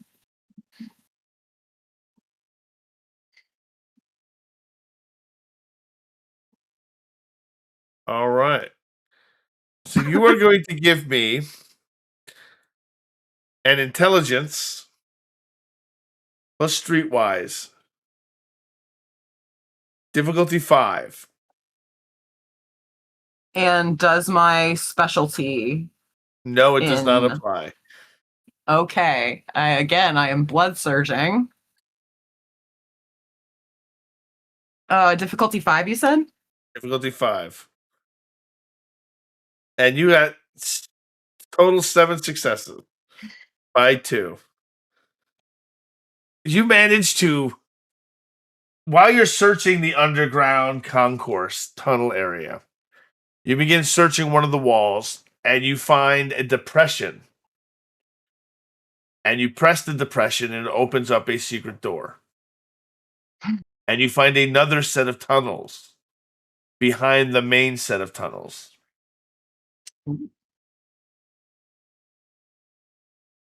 Are you sure you wish to continue down this set of tunnels? No, I'm really not. Do I see any evidence of activity? Do I see any movement? You do see not movement, but you do see a golf cart. I'm gonna approach the golf cart. I'm going to inspect the golf cart. It's just a simple golf cart with keys in it. And the passage is long and wide.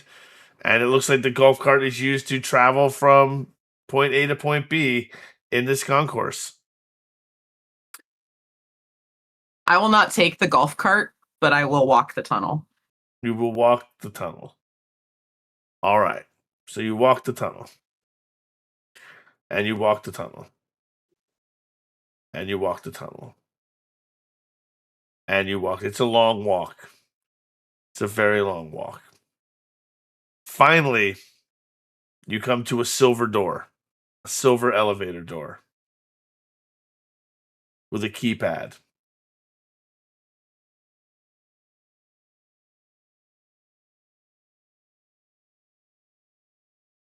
I don't think I'm going to get in the death elevator. Thank you very much. But is this just like a single tunnel? Is there anywhere where Kat could like post up that's kind of hidden or out of the way? Any sort of like alcove where she might go unnoticed and just kind of this like, is a single tunnel. just a single tunnel. Okay. I think that she's gonna walk back and simply wait at the golf cart. As you're walking back, you hear ding, ding. As the elevator is coming down, you notice that it's coming down from the 40th floor.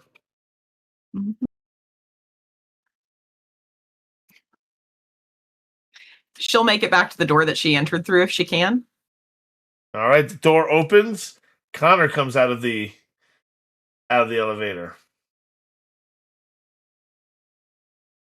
Connor.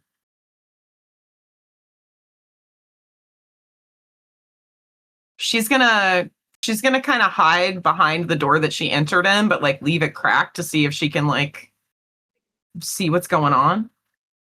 Connor, this is the path you had been shown when you went to church this evening at the Corning Tower. You went through this back room, through this back area. This is the known as the Camarilla trenches, the secret Camarilla tunnels that lead through the concourse that you've been given access to now that you remember the Camarilla. That's cool. Am I allowed to use the golf cart? You are allowed to use the golf cart, but it's at the other end of the tunnel at the moment. Can I see Kat? Where's she hiding? That's up to Kat. Kat is behind that sketchy exit door, and she has it cracked like the bareliest. So you might notice that the door is open, but Let's see if I notice. Difficulty 4. Would that be a wits awareness? It's awareness, diff 4, yep. Alright. I'm not gonna blood surge.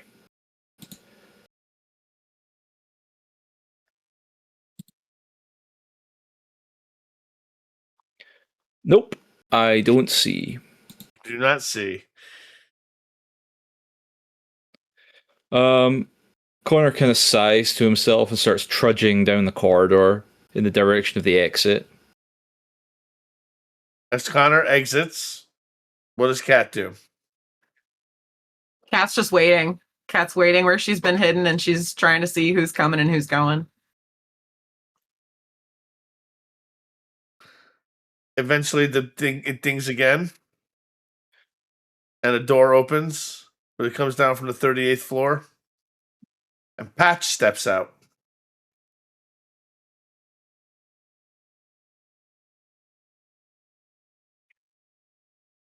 Interesting. Cat stays where she is. She's just watching him walk. Give me a dexterity plus stealth check. I'm Difficulty 3. activating my bonus, and I am blood surging because I do not want him to see me hiding out here. Oh, I forgot to set the difficulty. Only 2 successes. I'm gonna willpower. No, I'm not. No, I'm not. You know what? Fine. Let him see me there. Fuck it. As he walks by the door, he opens it and stares right at it. He goes, "What are you doing here?" What are you doing here? "I had a meeting. What are you doing here?" Trying to have a meeting myself. Who you meeting with? JVZ? Oh, just the fucker I'm looking for. He's not in. They all went to church, it looks Great. like. So he's swallowing the bullshit too, huh? Apparently, looks like it. How'd you get back here? Not many people know about this room. Yeah, well, I know the city pretty well. Yeah, well, don't get caught down here. We don't want to deal with that. Yeah, well, it's not like the prince wants to take a meeting with someone like me. That's Interesting that exactly you why got one, you though. probably shouldn't be down here. I heard that you were waiting for him a couple nights ago. Well, it's not like any of you guys have been all that helpful. What do you want us to do? Storm Albany and kill Cruz? Someone needs to show the prince who he is. And if I can get up the guts, it's going to be me. Well, it's got to be you, doesn't it? Can't be anybody else.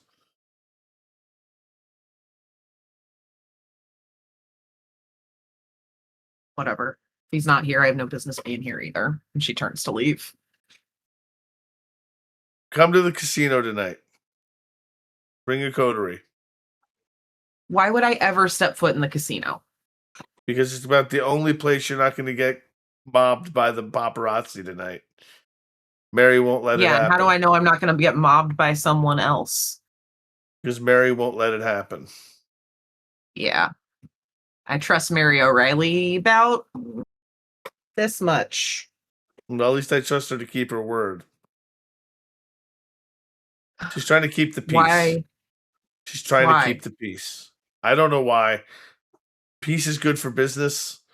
War is bad for business. War is good for business. I don't know. Something about business with Mary. It's always something about business with Mary. It's always something about Mary. God, Patch. You don't even realize how old you are sometimes. All right. You know, I'll talk to them about it, but I don't know how I feel about walking in there, so we'll see.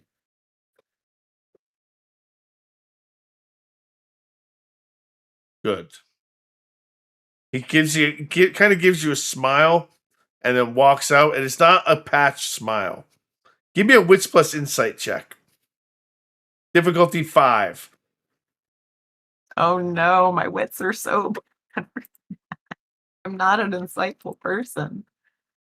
Okay. I'm gonna blood surge because I only have a dice pool of 4 for this. Difficulty 5? 4. Difficulty 4. 4. Difficulty 4. Okay.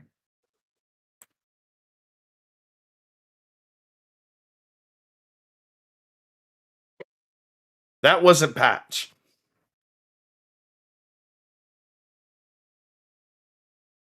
You're pretty sure that wasn't Patch. That was somebody. I'm gonna grab his arm before he walks away, and I'm gonna look at him in the eyes. I'm gonna stare him down in the eyes and be like, something's off about you. He's going to brush you off with an unusual amount of strength. He's going to just kind of push your arm off. He goes, "I'm fine. Don't touch me." She's gonna grab his wrist again and be like, no, you're gonna tell me what's up. He's just going to grit his teeth and grab your wrist around your hand, around your hand with his hand, and sort of twist it off of his wrist. And it's Oh, let's like, have a good old fashioned. Let's have a good Okay. old fashioned arm wrestling match let's here. Let's do it. do it. Let's do it. Let's do it. Patch Jones. Or is he? Exactly. That's what I want to know. Exactly. Roll it. So your strength plus dexterity, strength plus athletics versus his strength plus athletics. Okay. Would my brawl be Nope. This is I definitely this is an mean- athletics check. okay? Okay. All right.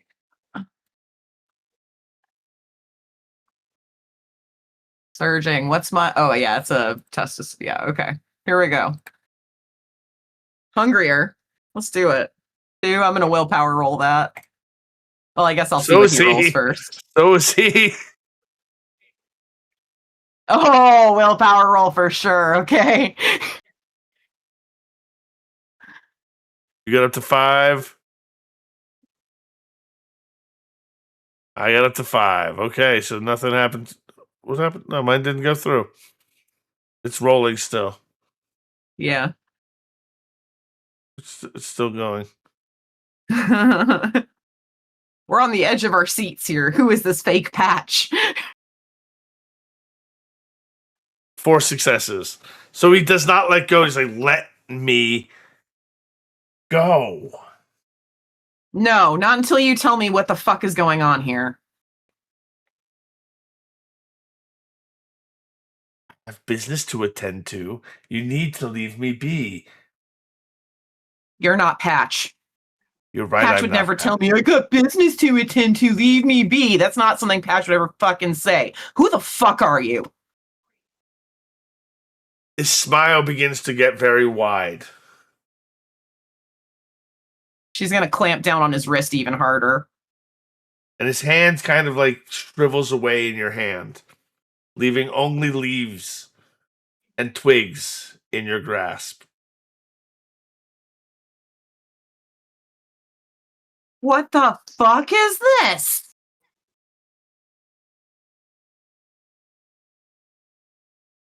Smiles. And its shape sort of changes as its wind whispers around it, and twigs and leaves. And it just looks at you, and its eyes begin to lighten. And then suddenly, the wind intensifies, and the leaves and the twigs swirl around it quickly, and it's gone. And Patch, or whatever was Patch, is no longer standing there.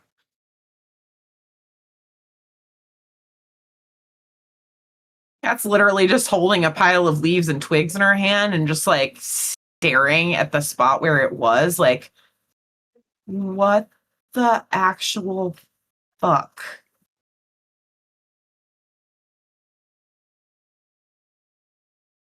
Okay. Okay. Well, more determined than ever that I need to get an audience with the prince again somehow.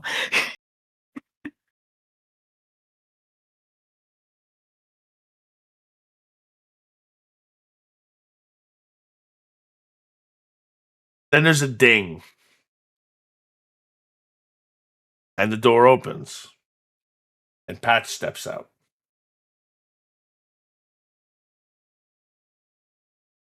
Fuck hiding. I'm walking straight up to him with a pile of leaves and twigs in my hand and going, I know I'm not supposed to be down here. I don't even want to get into that. But I just ran into you in the hall and you turned into sticks. I swear I'm not on drugs, man. I swear. And from behind him, and this is why we keep her on such a short leash, Mr. Jones. Tricky.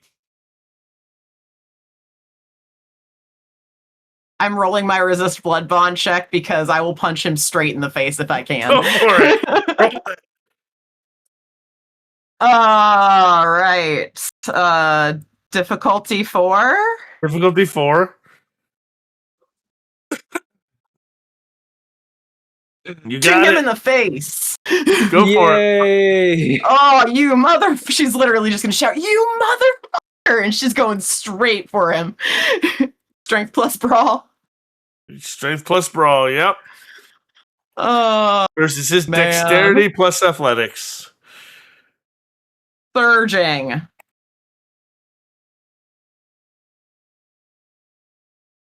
Four successes.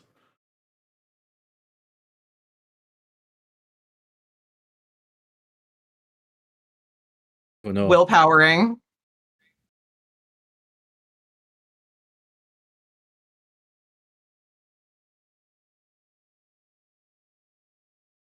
Willpowering. Why not?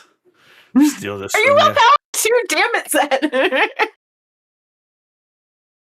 Give me the punch. Oh my. Oh my god, yeah, he Oh my dodges God. quick. He dodges out of the way just slightly as you swing at him. And it's like, my dear, my dear, my dear. I'm not your dear, you fucker. You know exactly what you are. You're a sick, perverted son of a bitch. And she's taking another swing at him.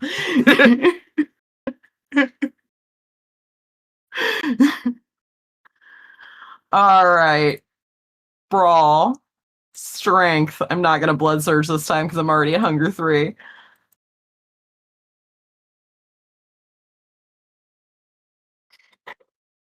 And as you make contact with him, his whole body shatters like glass. And Patch swirls around in leaves. And you hear laughter.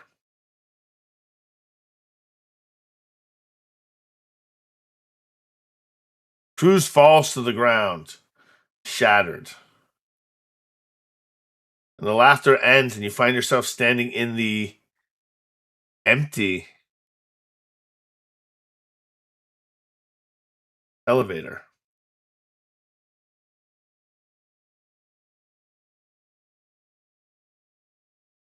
I think Kat literally crumples to the floor and she's got her head in her hands because she's just like, I really am losing my mind.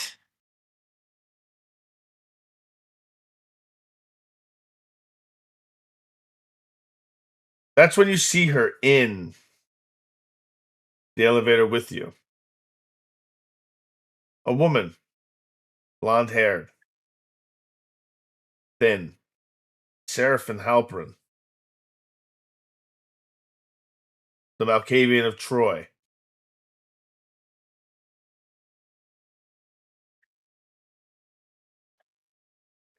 Hey, I recognize you. I've seen you before. Well, you have, haven't you?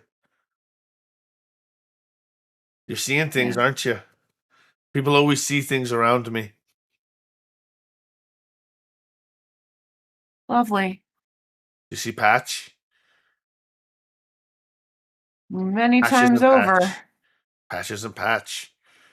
Patch is someone else now. What? Yes. She walks by you. She doesn't say anything. I came to see the Prince and Patch. Patch and Prince. Prince and Patch. Patch Jones and Prince John. They're too much alike. What do you mean? It's too much pressure. There must be some way out of here.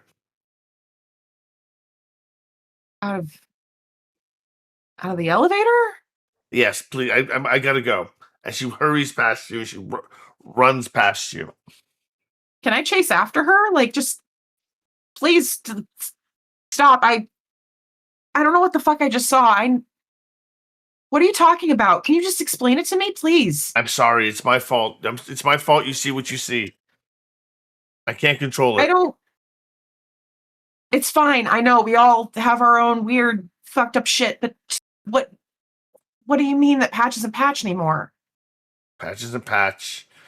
The Prince isn't the Prince. Wait, John. Johnny's not Johnny either? The prince isn't the prince, and the patch isn't the patch. Something is wrong. Who's causing it? I don't know. I just came to meet them, and now they're not the same. The lizard people have taken over. Oh God, you've been watching too much Captain Truth. Oh.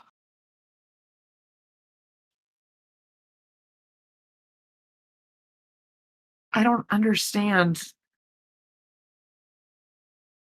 Doesn't make any damn sense.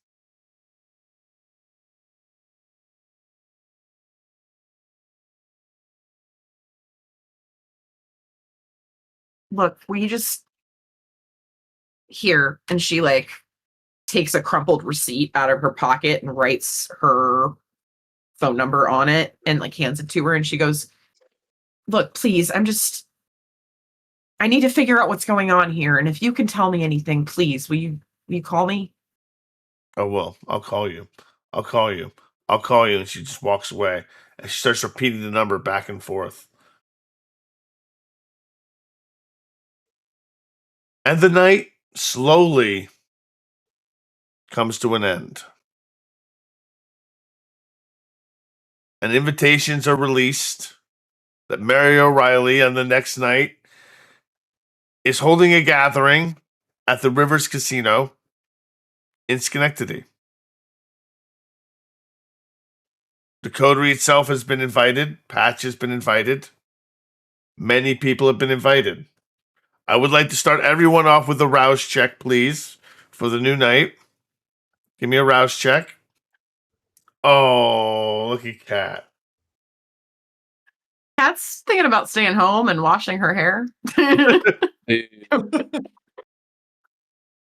Hold on, I gotta move these Capital District cards a little bit.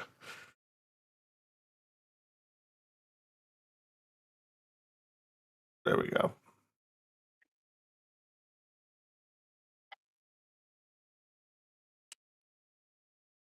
So who will be going?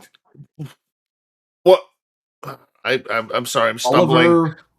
Yeah, I just flubbered really hard. Okay, who will be going to the casino tonight, and who would like to be doing other things? I'm open for anything. Desires, Oliver will- things you want to accomplish. If you'd like to gather together or do your own thing, that's absolutely fine as well. I'm not throwing the casino at you. So it's up to you. Would you like to gather together as a coterie and discuss? I was considering showing up at the new house to let everyone know about the invitation to the casino, but it sounds like everyone already got invites. So. No, is everyone at the house? Yeah, I think that's where Connor would be. So everyone's meeting at the new house in the stockade. Okay. Let's go. Let's start there then. So Kat will show up, but she's gonna like come from like a block over and hop through people's backyards, and she's gonna come up to the back door so that people can't see that she's approached the house from the street, and she's just kind of knocking on the back door. Isn't that where the greenhouse is? Yeah, you walk past the very overgrown greenhouse on your way to the back door. I don't know. I think I don't know. Connor's probably just hanging out inside, trying to figure out what to do about all the stuff that he's just heard from Cruz. If he hears the door, he'll go open it. I'm working on Anya's new ID card. I am probably tending to the greenhouse, actually, at the beginning of the night, trying to figure out what to do myself. I'd be at the greenhouse. I think Zero is actually out trying to stalk Imani. Stalk Imani, okay. Bold move. Let's see if it pays off.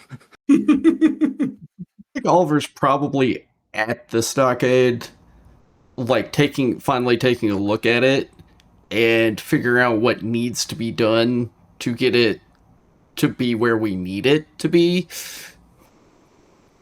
Yeah, shouldn't have given me your checkbook, man. Shouldn't have given me your checkbook. Oh, I didn't. Don't worry.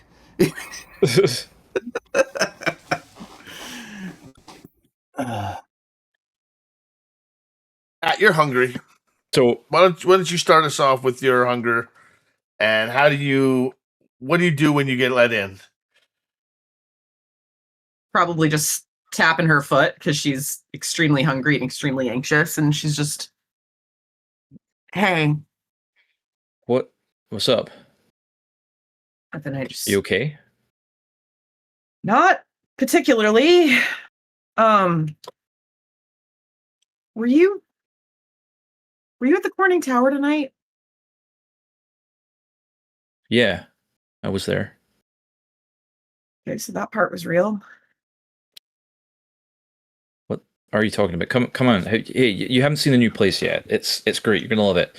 And he brings her through this very ancient kitchen into a hall, a sort of narrow hallway with like rooms leading off, and into this kind of sketchy drawing room with all this really old kitschy decor, including like a wall of like one of those ornamental book walls where it's like books that are not meant to be read. They're just random books on like Victorian books about bird watching that I've picked up and put here because it looks nice and kitsch.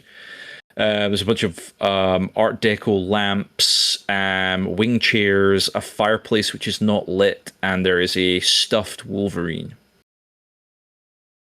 Oliver will be in one of the, like, messed up leather chairs, sitting in front of the unlit fireplace with his hands, like, curled in, and he feels like he might catch a disease even though he knows he can't.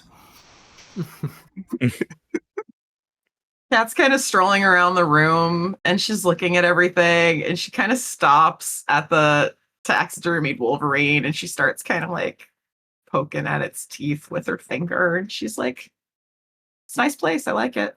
She's like the exact opposite of Oliver. She's like, this is cool. Lily's gonna like sense the commotion and just like go down to you guys and just make herself at home in the room. Yeah, Kat is wearing like this oversized bright blue hoodie. She's fucking filthy. And she looks very weirded out right now. Yeah, as soon as I hear movement inside the house, I go back in from the greenhouse. And if I see Kat, I'll be stunned like for a second. Like, Lily would love to hose you down in the garden, but that's inappropriate, so I'm not gonna say that out loud. See, Lily probably notices the way that you're looking at her and she goes, yeah, I'll take a shower before I leave. Don't worry about it. I just wanted to stop by and let you guys know that we've been invited to the casino for some sort of peace talk this evening.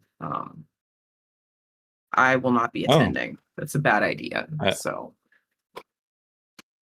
why not? I'm pretty sure that I'm gonna kill and eat somebody. So yeah, I think I'm just gonna lay low tonight. Got enough bodies on the pile right now. Do you want anyone to stay with you? Probably best that I'm by myself right now. You sure we can like establish a buddy system here? Look, I'm just trying to lay low right now. Things have gotten easier, but still hard, so. Kat, it is unlikely anybody will come looking for you here. And he's pulling his cell phone out and calling Mary O'Reilly's assistant as he was told to, even though he's been invited. He's making sure they know he is coming. Mr. Davies. Yeah, Kat. Nobody knows this address, so you'll be fine. Well, outside of some Tremere, but They probably don't have beef with you. It's fine. Look, they know that this house belongs to the coterie, I'm sure, and they know that I'm part of the coterie, so I won't be hanging around long, but if I could use your shower and wash some clothes, I'd be grateful. So I'll get to that and then I'll get out of your hair, okay? This is your house too. Like, you can use it as you please, you know? Thanks. You don't need permission.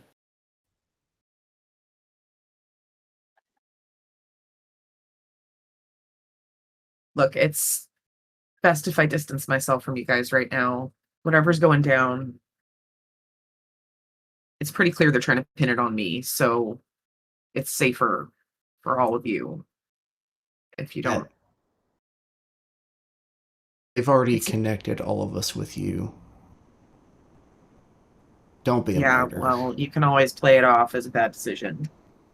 You can't exactly play that off if you keep doing it. So No, because I can tell you, they won't care if it was a good decision or a bad decision. If they want us gone, they'll make us gone. Not doing us any harm by being here. And at least when you're with us, we know you're not with him. And he'll walk into the beat up old kitchen and make the phone call. The phone call goes well. They're like, no, you do not owe us to come tonight.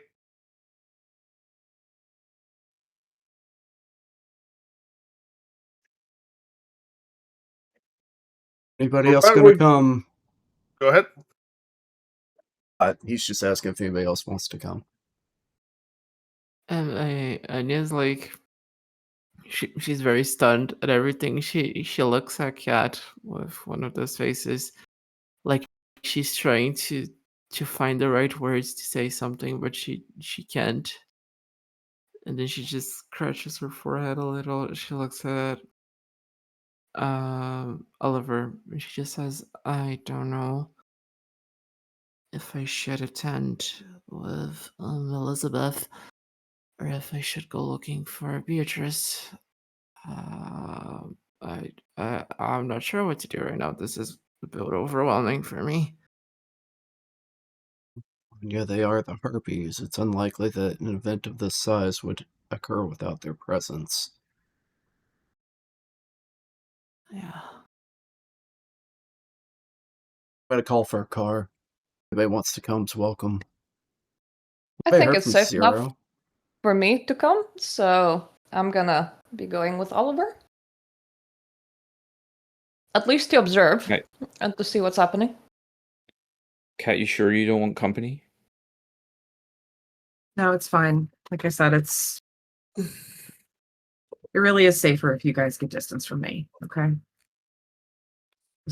Whatever they're setting me up for, Oh, it's big and it's just best for some of you, especially. She kind of looks at Anya as she said it.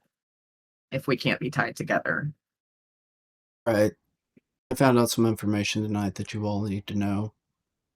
I wasn't sure how to go about telling you all. We're here. I have reason to believe from a trusted source that chances are when the blood wedding happens, before the blood wedding happens, Father Cruz may try to deoblerize you.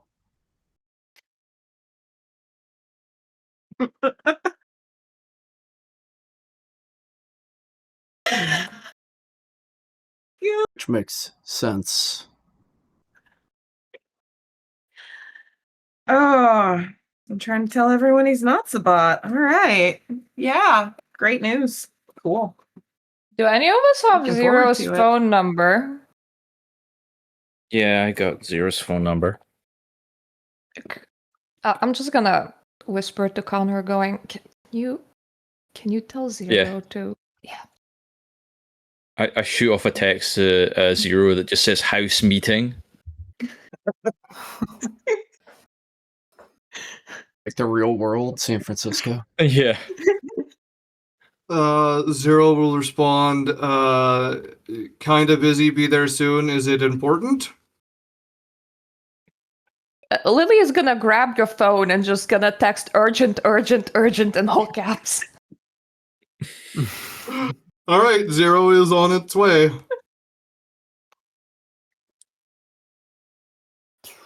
You know, Oliver, there's a reason why I've always called Cruz accountable, and you might have just learned the why. And the why is the reason why I was so angry at him, and I was wondering if he would have the guts to actually go through with what I thought he was going to go through. How sure are you about this? Well, I posed the question to my contact regarding it. Why would he do that? And every answer pointed to why wouldn't he? Considering the power play he's already making with the blood wedding. And other such things. There's no reason that this person has to lie to me.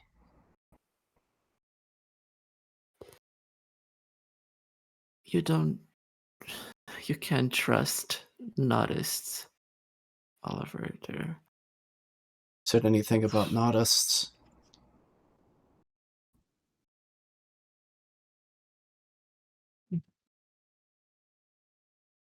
If this is true, I need to get close to Beatrice. I need to get her to get me into that wedding. I need to be a maid of honor or some shit. Okay, I need to get close. I'm not letting anything happen.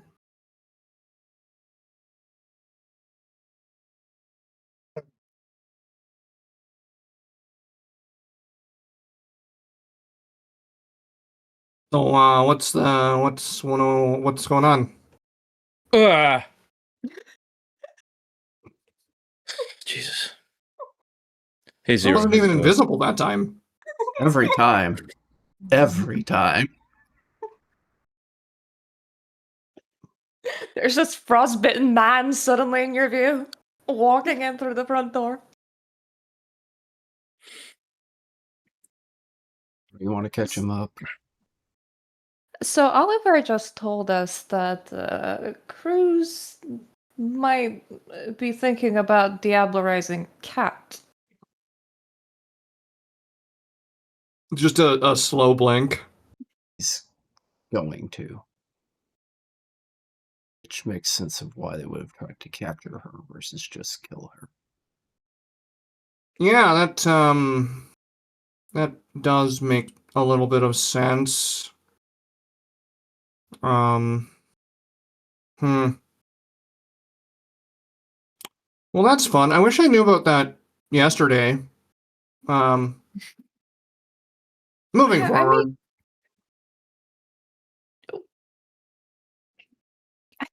I don't know if this is like relevant or not, but Oliver gave me a book of Nod addressed to Cruz, belonging to Cruz. So if this is another piece of the puzzle, then this is information that you can have.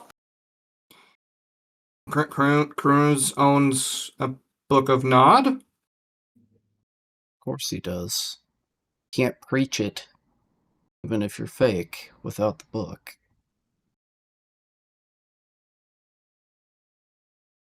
And okay, well, I can give you the translations. It's in French. I really don't like the whole modern trend of Nodism being okay. Because just owning the book isn't necessarily, like, bad anymore, right? Well, Zero, the thing is, whether Nodism is good or bad, a lot of what he is doing isn't Nodism. That's Well, the thing, Oliver, it is. It is. Forgive me for not being able to differentiate the subtleties of I'm fairly It's not zealotry. educated on Sabbath religions, but eating cat is nowhere near in the scripture. Is that correct? Now, here's the thing. Oh, cat! And I point at cat. I was confused there. You don't mean kitty cats. No, You're not no, accusing people of eating kitty cats, okay? no. I'm accusing people of. Is that okay in Nautism? Just diablerie? Hey, It is so here's encouraged constantly. currently the Church of Cain would seem to do so. The thing about the Book of Nod, though, technically, it predates the Convention of Thorns, folks.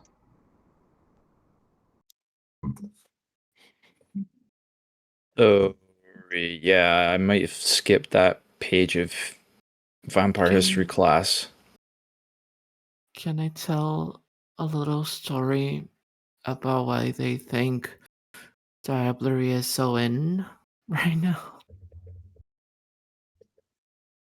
And it's Jesus fucking Christ. Okay, so I will tell my side of the story, and y'all can interpret it however you want to interpret it. I'm not here to preach. Cain and most of the antediluvians diablerized most of Lilith's children in search for whatever the fuck they were searching for, enlightenment, vengeance, I don't fucking know. And somehow they found a thrill in it. And they were like, oh, this is so fun. We should keep doing it to whoever betrays us or whoever we need to teach a fucking lesson. So they just go around diablerizing people who they don't like. And they think they're in the right for that. And then they're mad that we get mad about it. And then we want to kill them. I mean, It's gross. religious stories are well and good, but we all know that diablerie lets you assume the abilities of another vampire, if not also memories, and maybe something more.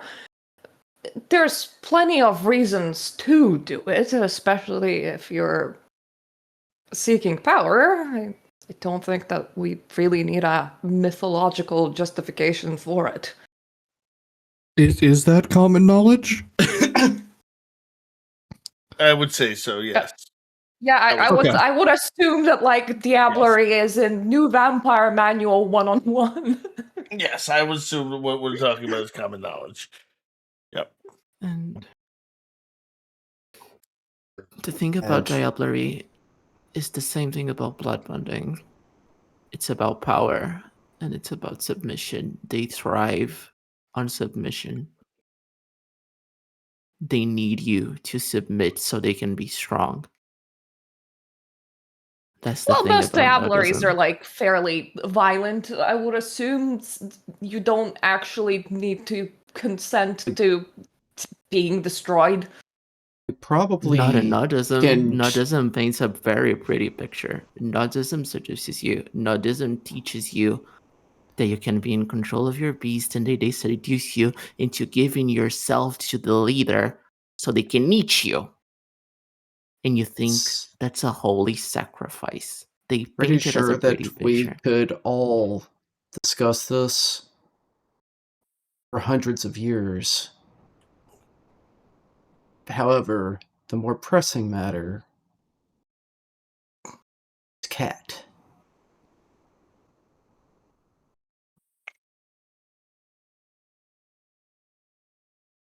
I'm sorry, Kat. I'm very uncomfortable with leaving you alone, knowing that you're a target for potentially getting eaten. I would like to insist that you have someone else with you at all times.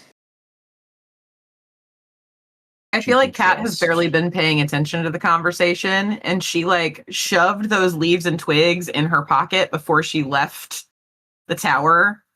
And now she's checking her pocket to see if the leaves and twigs are still there. Are no leaves and twigs.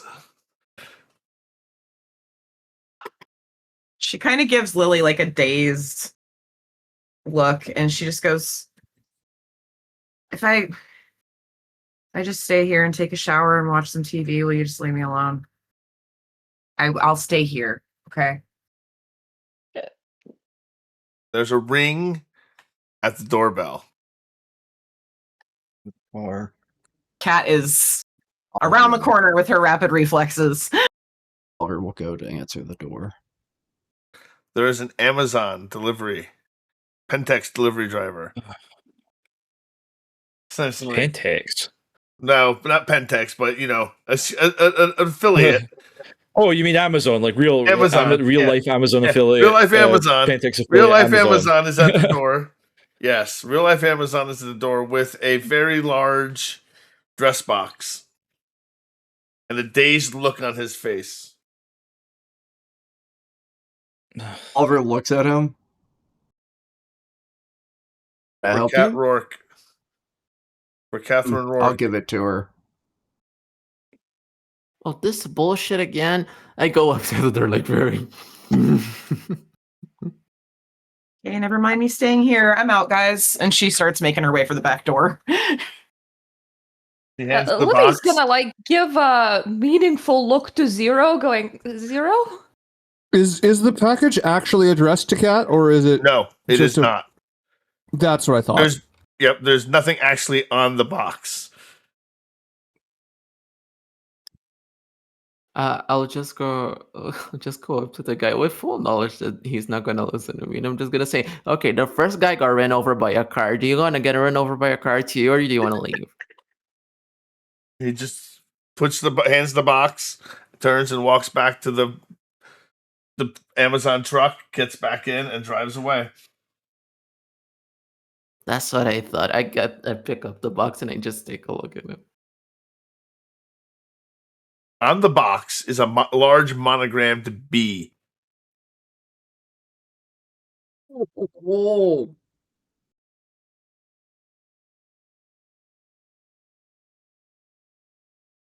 I am putting the box down, stepping away, and calling Beatrice.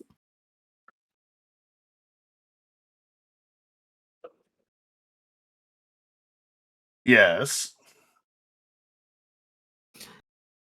Hey, I was wondering if Elizabeth talked to you? About what? We talk all the time. About what I talked to her about. Oh. No.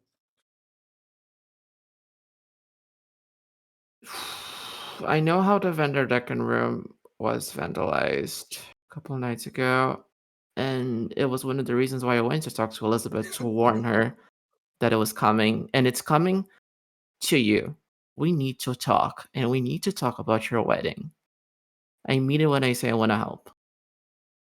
We will talk when it's closer.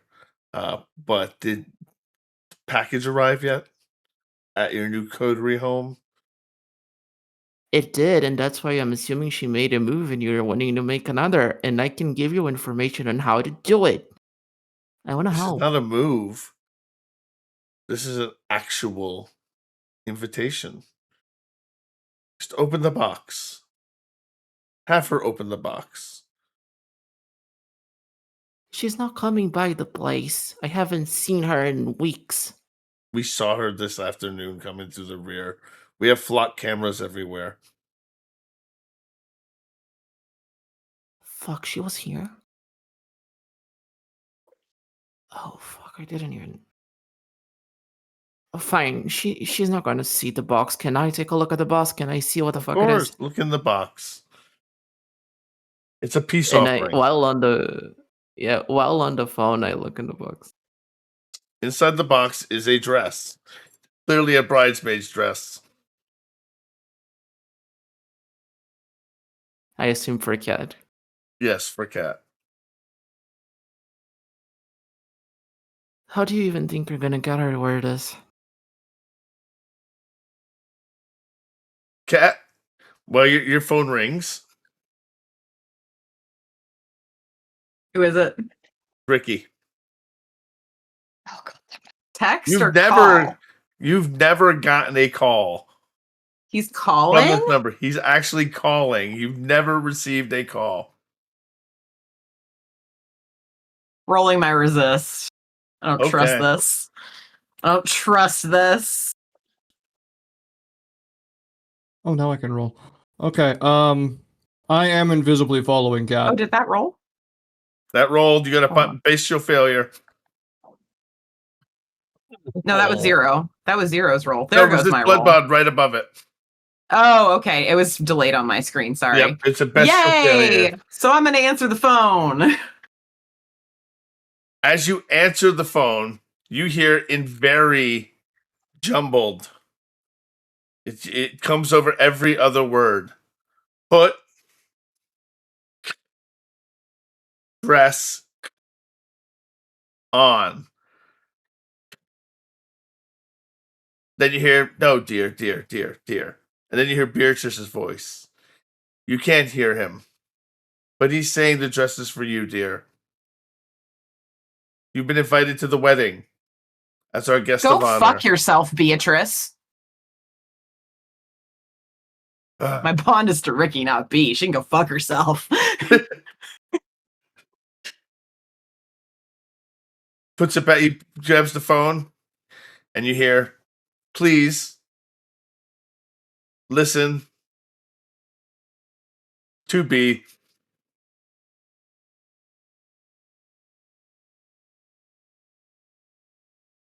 Dear, you're the guest of honor at our wedding now. We wish you to be there.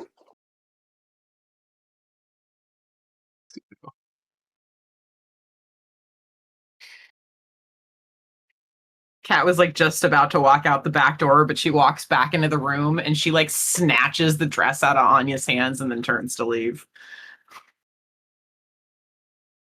I'm guessing that this peace talk might be a wedding.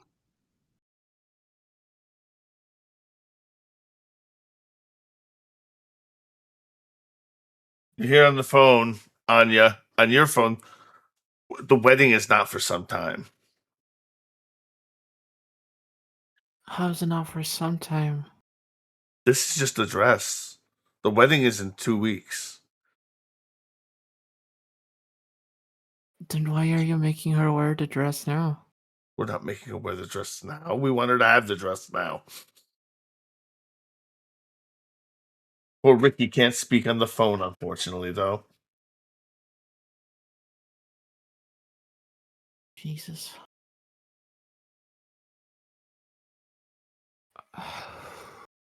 Yeah, out of character, to be fair, Ricky accidentally sent the order of put the dress on now, so like she would be wearing it for 2 weeks.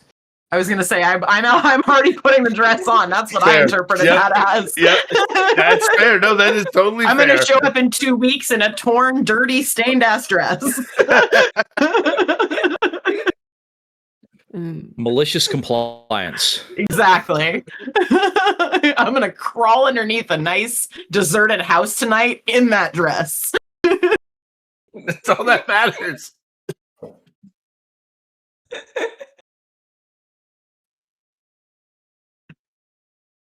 I would just, I'd say to Beatrice, well, it is happening in 2 weeks. I want to help. If you want to know How the do reasoning, you want to help, Anya? Tell me, Miss Blood Disco. I was talking to Elizabeth about the meanings of the blood disco. It is an event for personal sacrifice. If you know anything about the Bahari, you know personal sacrifices are the biggest thing to us. I'm using it as a peace offering and as a way to show Vincent that I'm willing to sacrifice my fame. That's what the blood disco is for. It isn't an event against your wedding. Well, I'm not the most shallow person, but I am pretty shallow, and I do think your personal sacrifice on my wedding day would kind of take the shine away from me, don't you think? So then I can do it some other night. It was the only day I was able to book the theater. I can book something else another night. Well, you also have to understand we're using the Black Static Revival farewell tour as the cover for the wedding.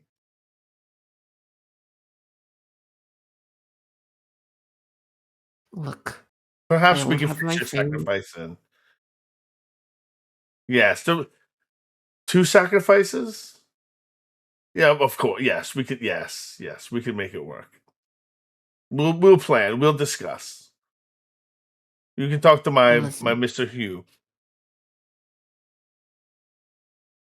yes, listen, Beatrice, I have resources right now that I won't have in a while. We can use those resources to help you. Use my fame, use my money, use whatever you need to move your wedding up. Not up in the date, but make it go like, make it mean more, be richer, more extravagant, make it the moment. Have yourself the event of the year. I don't want the event of the year, I don't need it. But we need to make her pay. I told all that I needed to tell. I told it to Elizabeth. You want I to can make do her something pay. meaningful. We'll make her pay. Don't Kill her worry. if you have to. You just said you wanted to kill her. Kill her.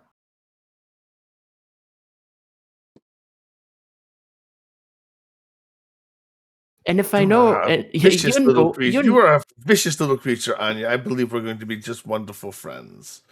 With that, she hangs up on you because we need to call her for the evening. And we end with Anya saying, "Kill Cat." Click. All right. So, thank you, everyone. 3 XP. Stain removal. Stains. Who got stains? Cat. Roll your stain for your remorse. Sorry, I gotta find the humanity tab. I always lose it here. Okay, here we go. Rolling.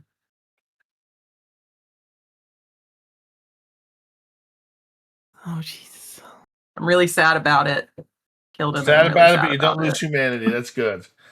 Excellent. All right, so we're going to go around the circle. We're going to ask my questions, and we're going to do our outros. We're going to tell us what you like, didn't like, your favorite role play, your favorite scene, where we can find you, and then we're going to throw a new shout out. So I'm going to start with Drew today. Drew, tell me what you liked, what you didn't like, your favorite role play, and your favorite scene, and then where we can find you. Everybody, I'm Drew. Tonight I've been playing Oliver Davies, the Lasombra. What I liked was everything kind of, each scene built upon each other to come to a more of a whole story. And then we got some time at the end to interact with each other. I enjoyed that a lot. What I didn't like, I didn't have any complaints. Everything was good. Favorite scene was probably Cat in the elevator. That whole conglomeration of horrible stuff with 2 patches and everything else. That was a fun scene to watch. And favorite roleplay was probably actually Zero with the Nosferatu. You can find me here on Monday nights. You can find me on the Cat's Meows channel on Sunday night starting at 6 p.m.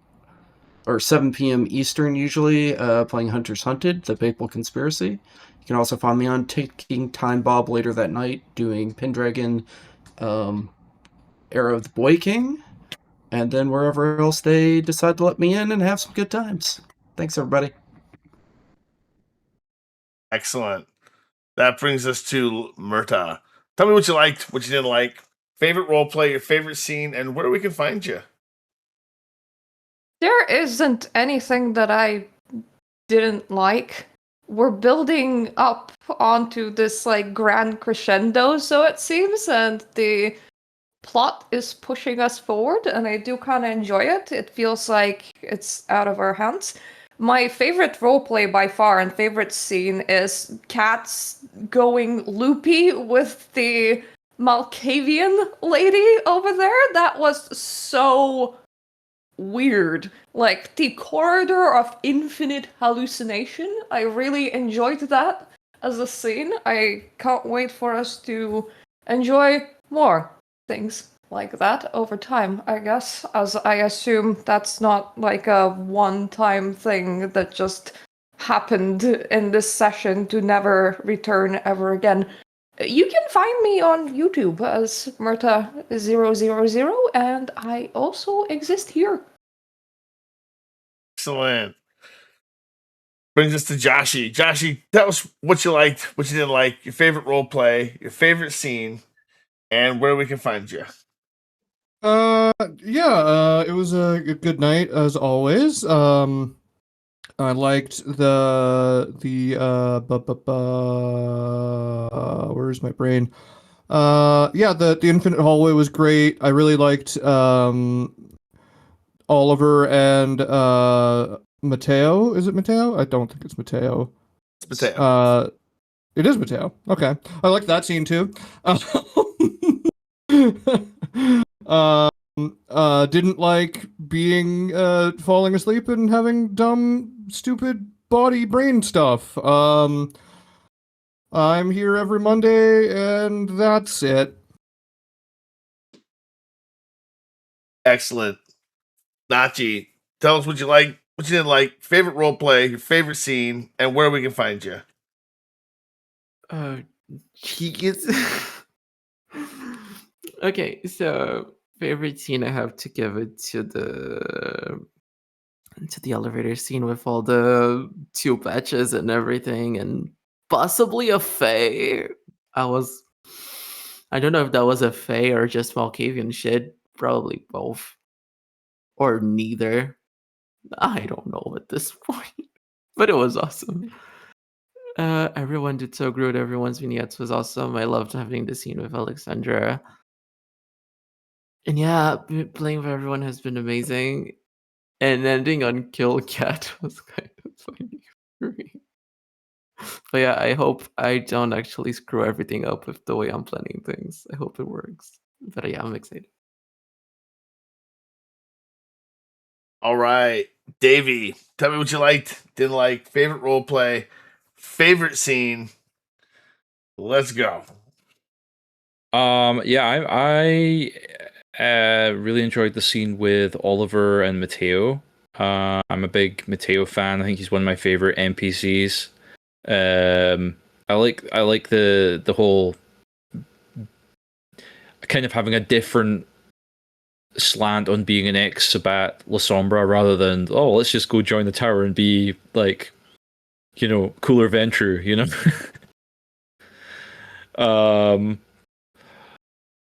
But yeah, best roleplay, probably Nerd Art reacting to maybe Robin, maybe the Puck, I don't know, maybe just a Malkavian, who knows. I hope, oh god, if it's Robin. That guy. But yeah, so your time jump. You wouldn't do that. You wouldn't do that to us, though, would you, Zed? You wouldn't bring back the Fae from Candle in the Meat Hall. Speculative fiction for the future? Oh, I don't know. Oh god, maybe. Maybe a time jump back. Yeah, we could do like an episode where it's like half this coterie and half the Candle in the Meat Hall coterie. Oh no, that's cray.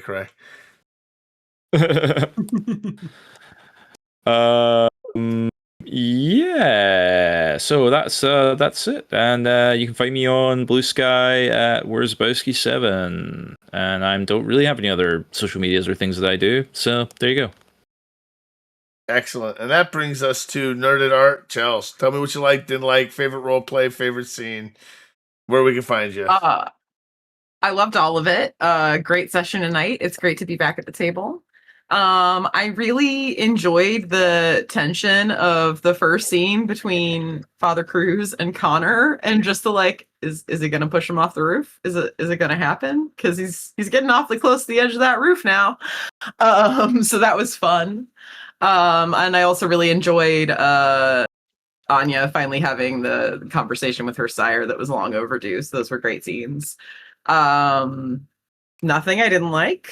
You can find me here on Monday nights and on Instagram as Nerd at Art, where I very rarely post, but I add things to my stories all the damn time. So, yay. All right.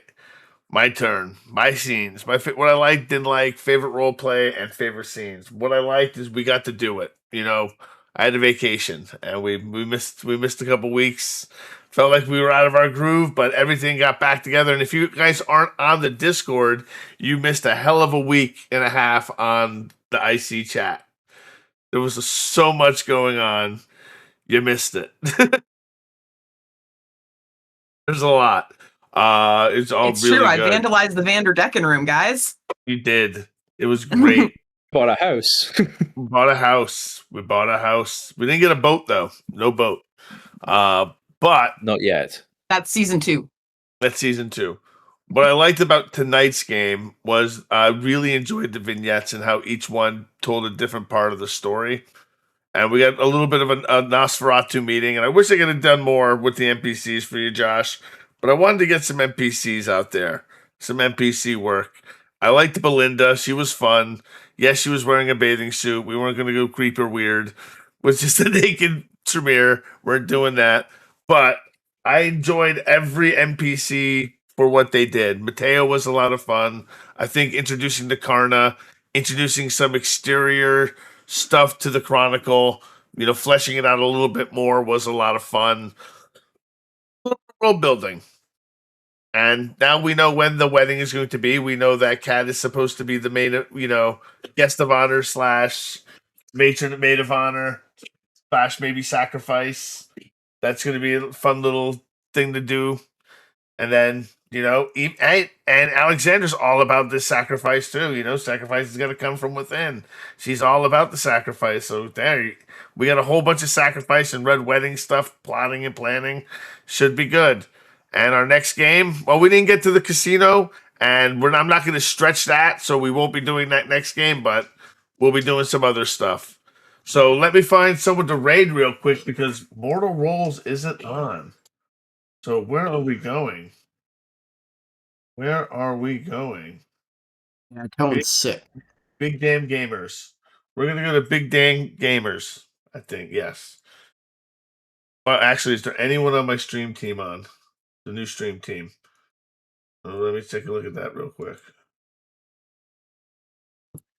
I was going to say Summer Games Done Quick is also live for the Doctors Without Borders fundraiser. Dolphin Chicken's doing just like they're playing Minecraft. Mecha Chameleon.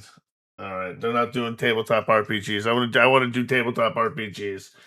So we're gonna go to Big Damn Gamers. Raid Big Damn Gamers.